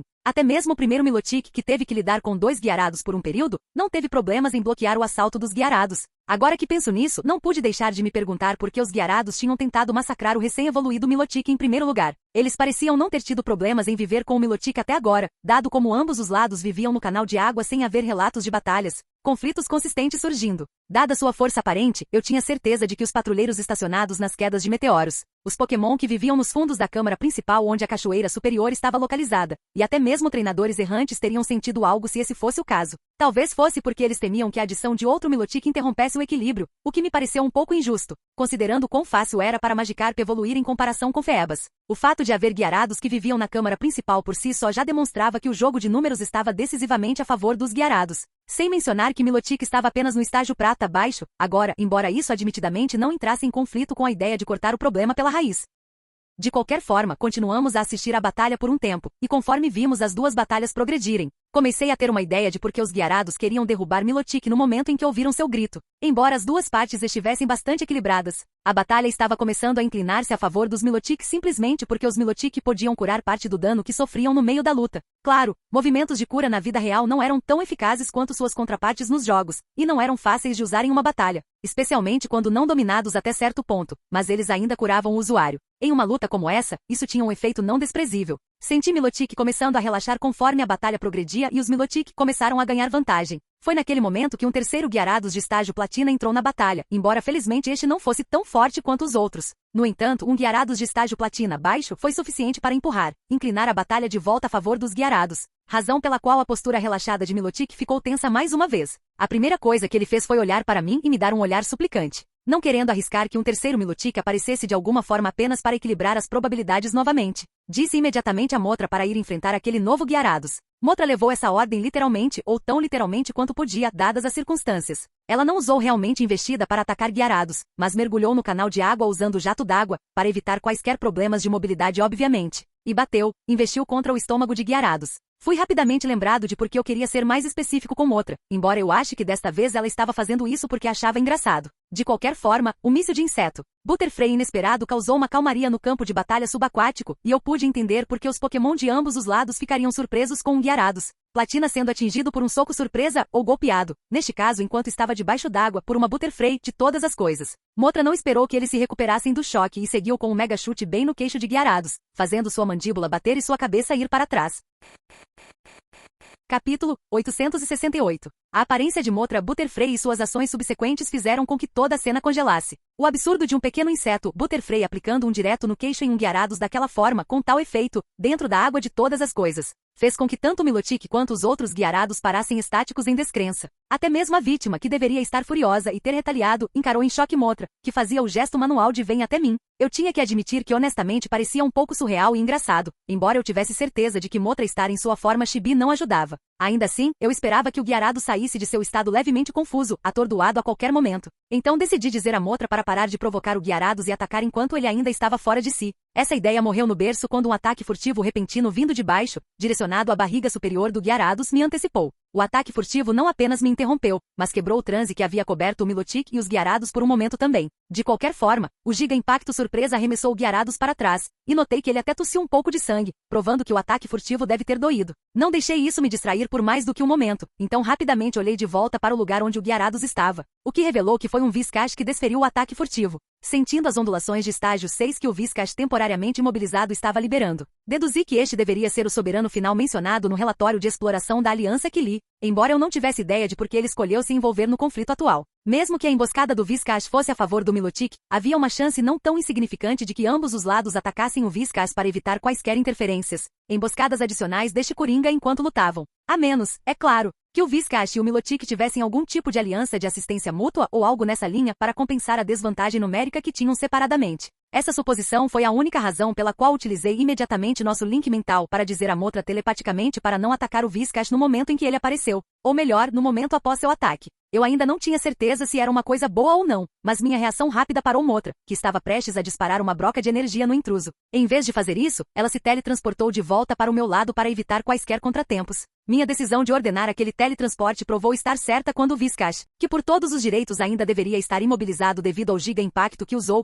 disparou uma arma de água na posição anterior de Mothra. Pelo menos, o fato de ele ter parado imediatamente após um dos Milotic soltar um grito melódico mostrou que eu estava, até certo ponto, provavelmente certo com minha suposição de aliança anterior. De qualquer forma, a aparência do Whiscash tirou Gyarados e o Milotic de seu estupor induzido por Mothra. Em vez de retomar sua batalha, os Gyarados correram em direção ao seu companheiro que havia sofrido o ataque furtivo. Enquanto isso, o Milotic nadou para mais perto do Whiscash, embora ver como eles apenas se moveram para mais perto e não diretamente ao seu lado, me fez pensar que qualquer aliança ou acordo que tivessem parecia bastante tênue. Considerando o fato de que a outra parte era um Whiscash, eu podia entender por que esse era o caso, ou melhor, agora, após minha visita às quedas de meteoros e minha experiência pessoal com Whiscash X, eu podia entender o porquê. A menos que este Whiscash por acaso fosse um dos tranquilos, havia uma boa chance de que ele pudesse agir contra eles também se sentisse que podia se dar ao luxo de fazê-lo. Um rugido furioso vindo do pobre Gyarados que sofreu o ataque furtivo 2 vezes seguidas mudou meu foco. Os insultos direcionados ao Whiscash que se seguiram divertiram a mim e ao meu grupo bastante. Bem, até que o Gyarados começou a incluir Mothra em seus insultos.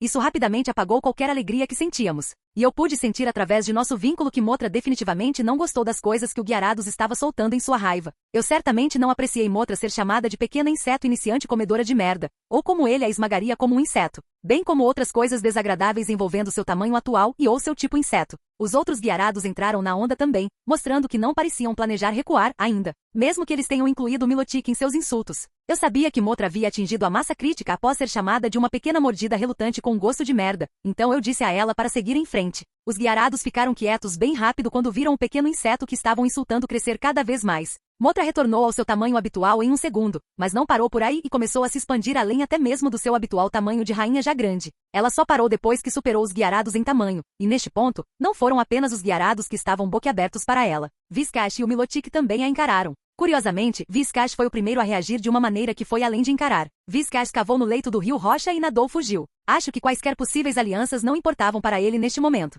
Não obstante, mais uma vez, Vizcash tirou Milotic, bem como os guiarados, de seu estupor, e Motra escolheu encarar os guiarados naquele exato momento. Vi até mesmo Milotic recuar, embora eles não fossem o alvo da ira de Motra, então não foi surpreendente que os guiarados recuassem também. Embora dizer que eles reagiram bem, a sua reação instintiva seria uma mentira gigantesca. Provavelmente mortificados por seu medo momentâneo, os guiarados rugiram para Motra antes que todos os três soltassem um hiper-raio nela. Motra, totalmente em seu modo rainha, não recuou diante dos raios que se aproximavam e primeiro montou uma proteção, que bloqueou os 13 hiper-raios por alguns momentos antes de rachar sob sua pressão, poder combinados. Ainda assim, isso comprou tempo suficiente para Motra carregar um corrente aérea massivo. O processo demorou um pouco mais do que o habitual porque estávamos debaixo d'água. Ainda assim, ver uma Motra gigantesca carregar e liberar um corrente aérea massivo foi definitivamente inspirador. Certifiquei-me de gravar tudo usando meu telefone para que eu pudesse exibir mais tarde. Ver os 13 hiper-raios finos colidindo com um raio, corrente aérea grosso antes de serem lentamente sobrecarregados foi puro cinema. Embora ver com que facilidade os guiarados conseguiram desviar do grande raio vindo em sua direção tenha feito um final um tanto decepcionante. Se seus hiper-raios não tivessem sido disparados de improviso e prematuramente devido à raiva, os guiarados não teriam sido capazes de se mover, embora, nesse caso,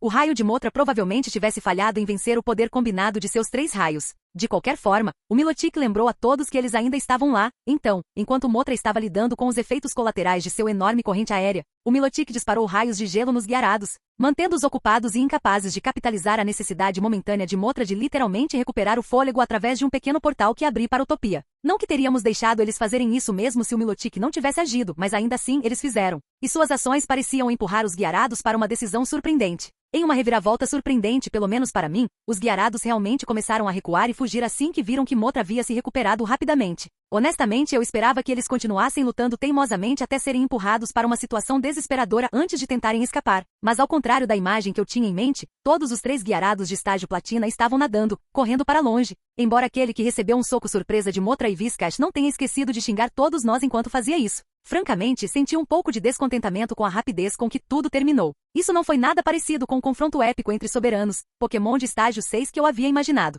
Imaginei os dois lados lutando por horas, se não um dia ou 2, antes que um lado vencesse ou ocorresse um empate relutante. De qualquer forma, eu esperava pelo menos alguns ferimentos graves antes que qualquer coisa que se parecesse com uma conclusão acontecesse. No entanto, fui deixado com um confronto um tanto breve que se tornou um pouco menos interessante depois que interferimos, levando a um final levemente decepcionante. Acho que foi o fato de nos envolvermos que fez com que minha visão antecipada falhasse, já que a luta tinha esse tipo de tom antes de nos envolvermos. E até a adição do Vizcash provavelmente teria falhado em impactar a tendência geral tanto quanto nossa interferência fez, embora. Por mais que eu acreditasse que teria sido um confronto digno de um sucesso de bilheteria, admitidamente não queria desperdiçar um dia assistindo a eles colidirem. De qualquer forma, com os guiarados covardes fora, o Milotic dividiu sua atenção entre nós e Motra. Até o Milotic novato ao nosso lado, que havia interagido conosco, Motra, deu a Motra olhares levemente cautelosos, mas respeitosos. Motra retornando à sua forma chibi e dando-lhes um aceno feliz antes de se instalar de volta na minha cabeça não mudou a maneira como Milotic olhava para ela. Na verdade, eles pareciam estar ainda mais maravilhados com Motra, mas isso não impediu que os 2 Milotic de nível chefe insistissem para que o Novolotic viesse para o lado deles, ao mesmo tempo em que nos perguntavam o que queríamos. O Novolotic parecia um pouco relutante em correr para o lado deles, e eu pude sentir que era devido a não querer parecer ingrato ou covarde, o que era compreensível. O Milotic foi quem nos pediu para interferir e ajudar o Milotic Platina, afinal. Não obstante, o fato de que o Milotic hesitou em seguir as ordens dos chefes locais foi gratificante o suficiente. Então eu disse ao Novolotic para seguir em frente através de telepatia antes de me dirigir aos 2 Milotic que esperavam. Eu disse a eles exatamente o que aconteceu, incluindo o pedido do Novolotic para ajudá-los quando parecia um pouco ruim do lado deles, o que o Novolotic corroborou. Um flash de constrangimento passou pelos 2 soberanos com isso, mas eles finalmente relaxaram para um estado mais confortável depois disso. Eles não agiram como se tivessem tudo sob controle e francamente nos agradeceram pelo apoio antes de perguntar se nossa chegada à cachoeira e o testemunho dos eventos subsequentes foi uma coincidência, ou se tínhamos outros motivos para vir. Vendo sendo diretos assim, não me preocupei em discutir e francamente disse a eles que vim para investigar a área ao redor da cachoeira. Revelei que testemunhar a luta de Febas, Novolotic, bem como seu triunfo subsequente e evolução, foi uma coincidência afortunada. Eu pude sentir o apreço de ambos os Milotic ao ouvir minha resposta sincera. Eles perguntaram se eu estava planejando entrar totalmente no canal de água e se fosse esse o caso, quanto tempo eu estava planejando passar lá. bem como até onde eu estava planejando ir. Eles seguiram diretamente esclarecendo que não tinham problema com nossa entrada, mas que os guiarados, Viscash e outros habitantes do canal poderiam não apreciar nossa estadia, o que era uma maneira mais gentil de dizer que eles poderiam nos atacar. Na verdade, eles hesitaram por um momento antes de acrescentar que os guiarados definitivamente nos atacariam devido à nossa interferência em sua luta, embora seu ataque provavelmente fosse na forma de emboscadas em vez de ataques diretos, já que os guiarados tinham visto o que nós, Motra, podíamos fazer. Agradeci o aviso e disse isso a eles. Depois de considerar o problema por um momento, completei que estava planejando ir para o canal, o que o Milotic aceitou com se você tem certeza. Vendo que eu estava resoluto em minha decisão, eles nos disseram que poderíamos ficar e descansar com segurança nas partes deles do canal o quanto quiséssemos, mas que nossa segurança dependia de nós assim que deixássemos o território deles. Fiquei muito feliz em ouvir isso, já que significava que pelo menos parte dos soberanos documentados não incomodaria nossa exploração.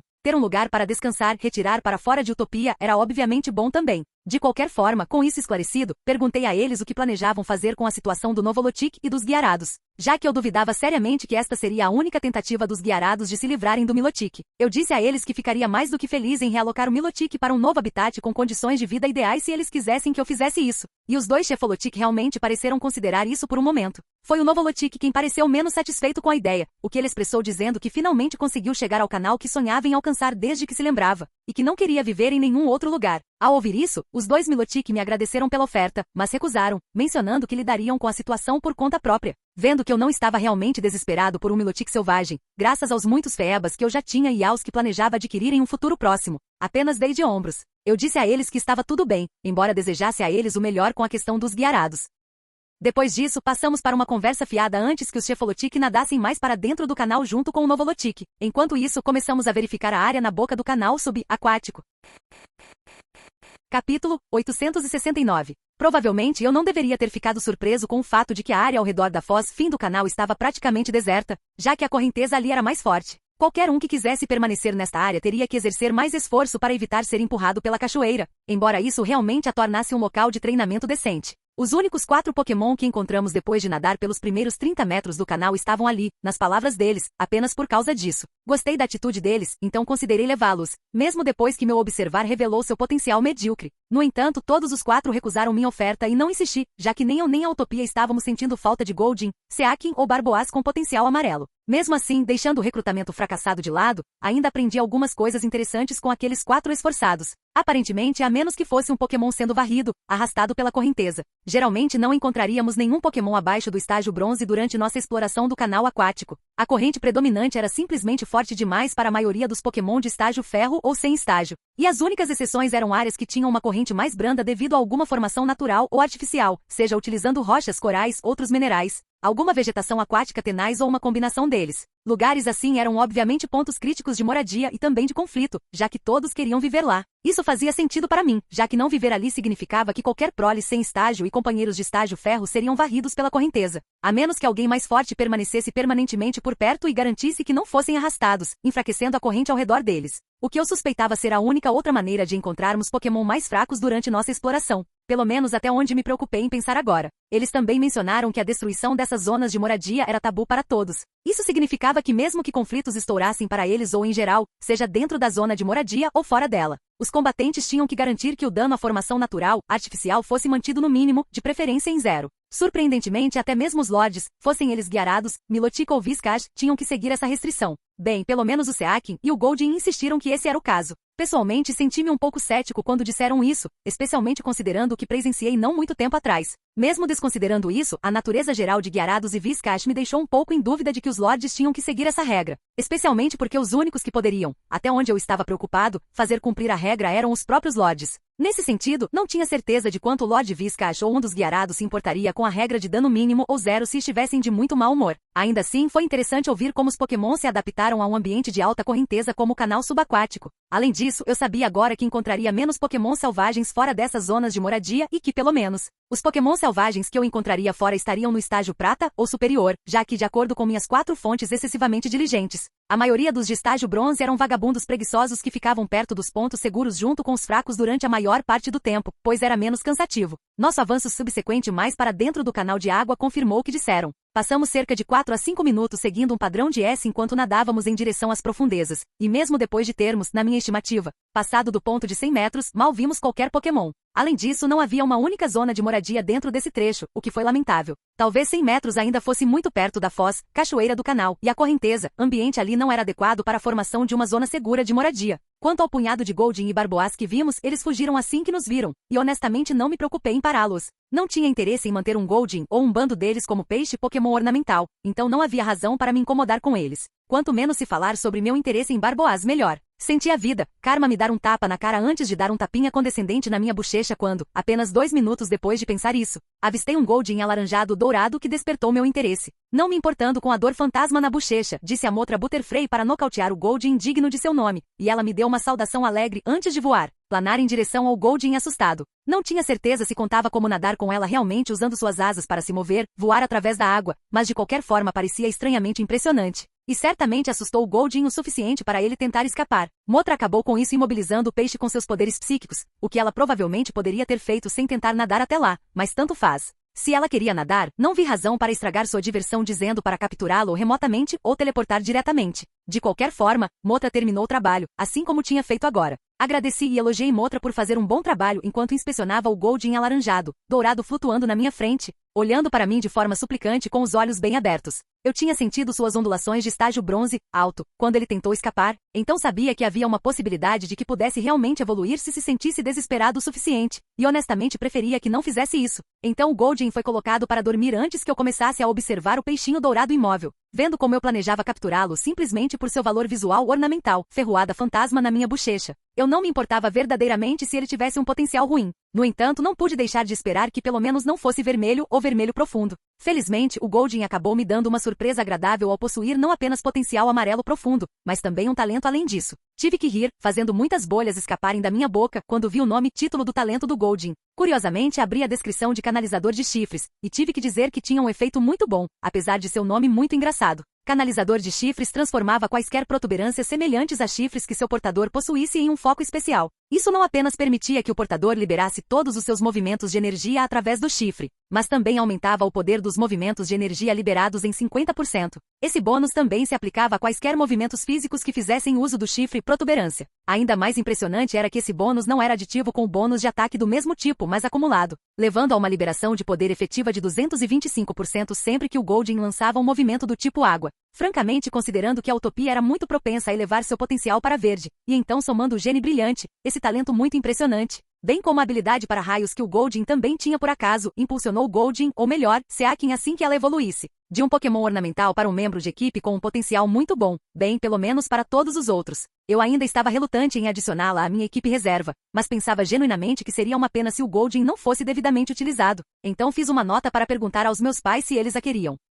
Se eles recusassem, perguntaria a Rose, Jessie, Ace, Vice e Misty nessa ordem. Tendo tomado minha decisão, coloquei o Goldeen em uma bola oceânica antes de colocá-la dentro da Utopia para uma atualização, e minhas expectativas não foram decepcionadas. Movendo o Goldeen ainda adormecido, agora ostentando potencial verde, para um dos lagos sem Pokémon. Não pude deixar de me perguntar o que um Rampardos com canalizador de chifres poderia fazer, vendo como eles tinham 10 chifres saindo de seu corpo. Essa era a maior contagem de chifres que eu conseguia pensar, a menos que os espinhos nas costas do Sandslash contassem. Nesse caso, o Sandslash a levaria melhor, embora, infelizmente, eu não pudesse descobrir se esse era o caso ou não. Espantando as ideias aleatórias que estava tendo, parei de focar na Utopia e retomei a exploração do canal subaquático. Lembrando-me do pequeno tapa anterior, reafirmei minha crença de que Barboás não valia meu tempo. Quando o tapa na cara que eu esperava não chegou nem 5 minutos depois que fiz essa reafirmação. Tive que aceitar relutantemente que a realidade tinha escolhido outra maneira de me dar um tapa. Acho que não funcionou brincar, enganar o sistema com psicologia reversa para mim. Incapaz de ensacar um segundo peixe dourado, escolhi parar de entreter ideias sofisticadas e foquei genuinamente em retomar minha exploração do canal.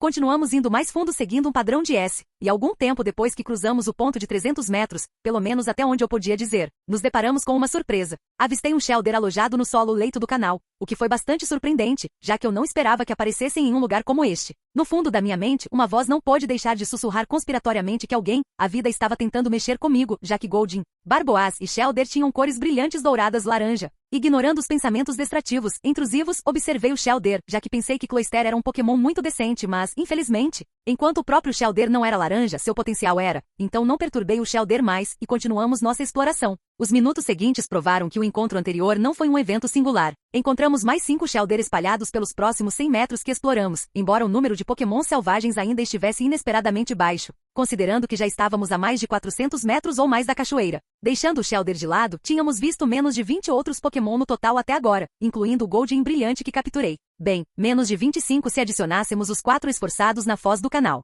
Sem mencionar que todos esses Pokémon eram Barboas ou Goldeen, com apenas um Seaking na mistura, o que era um pouco estranho por si só, já que todos estavam no estágio bronze, médio no mínimo, e eu tinha certeza de que pelo menos um terço, se não metade dos Goldeen, poderiam ter evoluído se quisessem. O mesmo provavelmente era verdade para o Barboat, embora, no caso deles, provavelmente evitassem evoluir para se impedir de serem alvos de outros. Mesmo assim, deixando de lado o desgosto geral por Whiscash, não pude deixar de me perguntar por que a vasta maioria dos Goldeen escolheu permanecer Goldeen em vez de evoluir. A primeira razão possível que me veio à mente foi comida. Notei que o número de plantas aquáticas ao redor do canal não era tão abundante, e eu ainda não tinha visto nenhum peixe comum, o que fazia sentido, já que até Pokémon mais fracos eram varridos pela correnteza, então peixes comuns provavelmente não tinham chance. Portanto, não querer aumentar sua demanda por comida poderia ser a razão. Honestamente, em vez de tentar inventar explicações sozinho, seria mais fácil e provavelmente mais preciso se eu perguntasse ao Goldeen por que eles faziam isso. Escolhi um selvagem em vez do brilhante que tinha, porque os não brilhantes eram a norma e suas condições poderiam diferir por vários motivos. Fui até vários Goldeen por causa de referência cruzada e todos disseram a mesma coisa. Era como eu esperava, devido a uma relativa escassez de comida nesta área. Os Goldeen compartilharam que as zonas de moradia tinham comida mais abundante disponível e que eles não sabiam como as coisas eram mais adiante no canal, já que nunca iam muito longe deste trecho, mas, ao redor deste trecho, eles provavelmente provocariam outros comendo comida demais para satisfazer seus maiores apetites de Seaking. Perguntei apenas uma vez porque eles não ficavam nas zonas de moradia se esse fosse o caso, antes de me sentir um pouco tolo por perguntar isso. O olhar inexpressivo que o Goldeen me deu, que questionava se eu era estúpido, provavelmente foi um tanto merecido. Mesmo assim, o Goldeen ainda admitiu que não era que eles não quisessem, mas sim que não podiam, já que as zonas de moradia mais próximas já estavam ocupadas, e eles eram fracos demais para desafiar os ocupantes. Capítulo 870. Depois de me dar um olhar vazio, o Goldeen compartilhou que o chefe mais fraco entre os Pokémon que ocupavam as zonas de moradia ao redor deste trecho era um Tentacruel de estágio ouro médio, o que veio como outra surpresa após a descoberta do Shelder, já que eu não esperava ver nenhum Tentacruel, ou mesmo Tentacool por falar nisso, enquanto explorava este lugar. Consequentemente, não tive escolha a não ser presumir que o canal subaquático tinha que ter uma conexão direta com o oceano em algum lugar. Eu não conseguia imaginar outra explicação razoável para o porquê daquelas duas espécies poderem ser encontradas aqui. Diabos, dada a existência de Shelder e Tentacruel, eu não ficaria surpreso se nos deparássemos com outros Pokémon marinhos durante nossa exploração. Sendo esse o caso, não pude deixar de reclamar internamente sobre as pessoas que escreveram o registro de exploração da aliança que li. Será que eles simplesmente tentaram ir o mais longe possível sem se incomodar em olhar a ecologia dentro do canal? É verdade que essa era provavelmente a missão deles. No entanto, algumas menções de ver Pokémon que geralmente não podiam ser encontrados nas áreas públicas das quedas de meteoros não teriam sido demais, não é? Eu duvidava seriamente que eles tivessem encontrado um único destaque durante sua tentativa de mergulho profundo. Talvez eles pensassem que ninguém se incomodaria com o canal de qualquer maneira depois de ler sobre o perigo. Ou simplesmente não estavam nem aí e não podiam se dar ao trabalho de escrever mais do que o necessário. De alguma forma, tive a sensação de que era o último, já que a maioria das pessoas odiava escrever relatórios, inclusive eu, mas isso ainda me irritava. Independentemente disso. De qualquer forma, entendi por que os Goldeen estavam vagando por esta área se um Tentacruel de estágio ouro médio era o chefe mais fraco que tinham que enfrentar para ocupar uma zona de moradia. O mais forte entre eles era o único Seaking, e ele estava apenas no estágio ouro baixo, então ele não teria chance de usurpar nenhuma das casas dos protetores. Foi o que pensei logo antes de outra coisa me vir à mente, então me virei para o Goldeen e compartilhei o que tinha acabado de me ocorrer. Logicamente, tinha que ter havido pelo menos um, possivelmente mais Seaking que tivesse conseguido ficar forte o suficiente para garantir uma zona de moradia para si mesmo, certo? Nesse caso, eles deveriam logicamente estar aceitando, se não outro Seaking, pelo menos os Goldeen vagando por aí. Na verdade, quão grandes eram essas zonas de moradia, afinal? Ainda não tínhamos visto uma, mas será que elas só podiam suportar um pequeno número de ocupantes? Quero dizer, dada a largura e a altura do canal até agora, isso faria algum sentido, embora provavelmente compensasse isso com seu comprimento.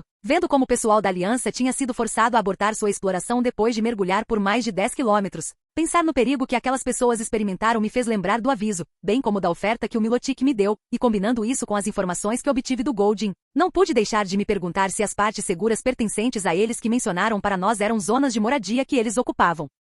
Quando eles disseram isso naquela época, eu tinha presumido que significavam que um trecho do canal subaquático pertencia a eles, mas com o que eu sabia agora, a parte da zona de moradia fazia mais sentido. O aviso deles sobre o perigo e as emboscadas que poderíamos sofrer assim que deixássemos suas partes ainda poderia funcionar com a ideia de trecho. Mas pensando na confusão da evolução, parecia um pouco estranho quão rápido o Gyarados tinha chegado. sem mencionar como ele conseguiu chegar antes do Chefelotic. Faria algum sentido se o território trecho do Guiarados viesse primeiro, mas, nesse caso, tornava-se suspeito como o Chefelotic alcançou tão rápido quanto alcançou, já que eles teriam que passar pelo dito território do Guiarados. O mesmo era verdade no caminho inverso. No entanto, se seus respectivos territórios não fossem trechos inteiros do canal, mas zonas de moradia espalhadas dentro dele, as coisas fariam mais sentido. Quanto à confusão, isso seria mais razoável se eles estivessem em uma de suas zonas de moradia próximas. Eles poderiam ter sentido a ondulação que o Phoebas Milotic liberou durante a evolução e corrido para lá, com Guiarados tendo uma ligeira vantagem por estar um pouco mais perto da foz cachoeira. Quanto a eles terem uma ou mais zonas de moradia perto uma da outra, isso não era irracional se fossem para o bem de supervisionar, ficar de olho uns nos outros, embora também pudesse servir como um ponto de conflito contínuo.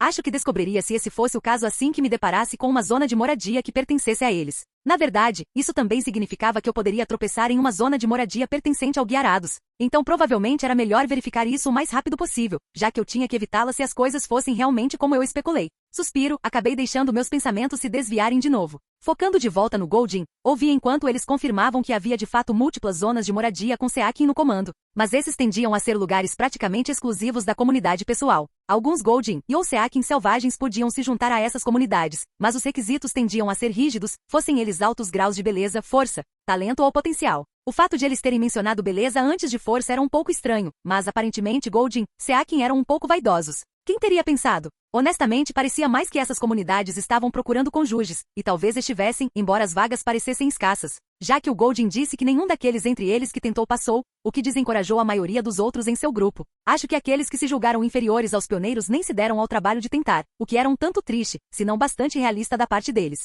No entanto, dado o fato de que havia mais de um Goldin de estágio prata baixo, não pude deixar de lamentar quão exigentes esses peixes dourados ornamentais eram. Parecia que eles eram ainda mais seletivos do que eu ao procurar recrutas para a Utopia. Ainda assim, deixando isso de lado, decidi esclarecer a questão da zona de moradia do Milotic e do Guiarados que eu tinha pensado. Agora que a razão por trás do dilema atual do Goldin tinha sido esclarecida, descobri que minha suposição estava correta, o que foi bom saber, mas também um pouco preocupante com o risco de tropeçar em uma zona de moradia de propriedade de um Guiarados. A perspectiva de ter azar o suficiente para encontrar uma dessas com um dos Guiarados Lords ficando lá não era boa. Só de imaginar a possibilidade de se aproximar casualmente de uma zona de moradia aleatória antes de ser atingido na cara por um hiper-raio surpresa liberado por um Guiarados de estágio platina me deu um calafrio nas costas. Ser pego de surpresa por um ataque como esse de um Pokémon daquele nível provavelmente resultaria em morte instantânea para o meu pequeno eu, e até mesmo a existência da Utopia não ajudaria em tal situação. Honestamente, ignorando a mim mesmo por um momento, não tinha certeza se o Bosbro, Slowbro ou Kun Azuraide poderiam sobreviver a um hiper-raio surpresa na cara se quem estivesse disparando aquele raio mortal fosse um dos Guiarados de estágio platina, alto.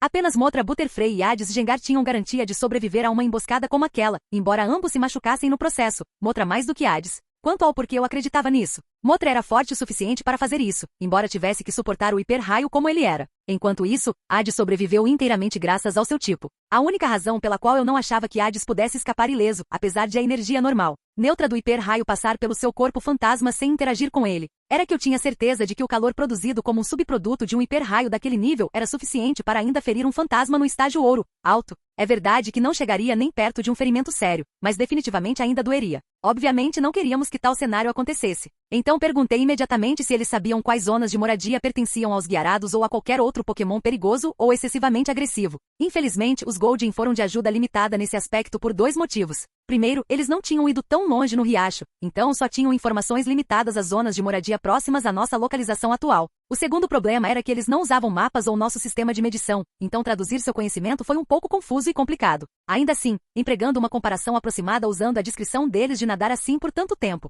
consegui estimar que sua faixa de atividade se estendia por aproximadamente 4 ou mais quilômetros rio abaixo no canal. Dentro desse trecho, os Goldin mencionaram a presença de 7 zonas de moradia, das quais a quarta e a quinta pertenciam aos Guiarados e Milotic, respectivamente. Honestamente, achei que 7 formações dentro de tal distância era um pouco demais. No entanto, dado que pelo menos a terceira e a quarta aparentemente tinham sido estabelecidas pelos soberanos, havia uma chance de que uma ou duas delas fossem artificiais, o que tornava tudo menos absurdo. De qualquer forma, não tinha certeza absoluta de quão preciso isso era, mas, pelo que consegui decifrar dos Goldin, a zona de moradia dos Guiarados ficava cerca de 1,5 a 2 quilômetros adiante, no lado esquerdo do canal, enquanto a dos Milotic também ficava a 1,5 a 2 quilômetros, embora o local deles fosse no lado direito do canal. Um pouco vago, mas pelo menos sabíamos que o ponto do Guiarados vinha primeiro e que parecia haver cerca de 200 a 300 metros entre esses dois lugares. Honestamente, pelo que entendi, essas zonas de moradia eram menores do que eu imaginava que fossem. Pelo menos agora eu podia entender um pouco mais porque o Seakin e Goldin eram tão rigorosos com quem deixavam entrar em sua comunidade.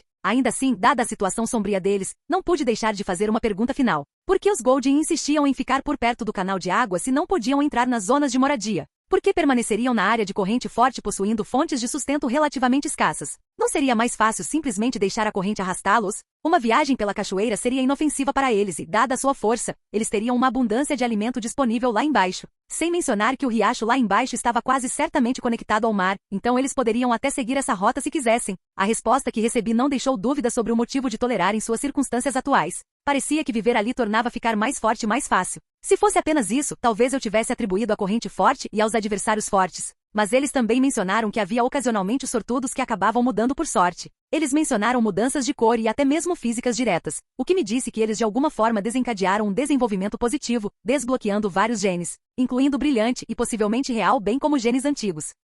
A explicação deles não deixou dúvidas de que estava relacionada ao canal e não alguma anomalia na população local de Goldin, quando mencionaram que outras espécies, ou melhor, as menos afortunadas entre eles semelhantes aos Goldin, ficavam pelo mesmo motivo. Dado isso, suspeitei que pudesse haver uma substância que era a causa das mudanças pelas quais aqueles sortudos passavam. Tinha que ser algo que ocasionalmente era levado pelo canal, sendo absorvido ou consumido pelos indivíduos sortudos. A substância era de uma fonte renovável ou fazia parte de algo realmente grande, já que da forma como os Goldin descreveram, isso vinha acontecendo há algum tempo e, durante esse período, o número de sortudos não era pequeno. Acho que o Goldin que capturei era um dos sortudos que acabou sofrendo mutação. Teria que perguntar a ela se ela nasceu brilhante ou se sua cor mudou mais tarde. De qualquer forma, meu interesse disparou e eu realmente esperava encontrar o que quer que estivesse causando a situação. Se eu pudesse colocar as mãos em um pouco disso e deixar Utopia analisar, havia uma chance decente de que Utopia também fosse capaz de produzir um pouco. O que me daria outra maneira de acionar modificadores, além de depender apenas da otimização inicial de Utopia ou da sorte durante evoluções e avanços. Fim do vídeo. Seja membro no Patreon ou Telegram e libere agora o acesso antecipado a áudios exclusivos e inéditos. Te espero lá!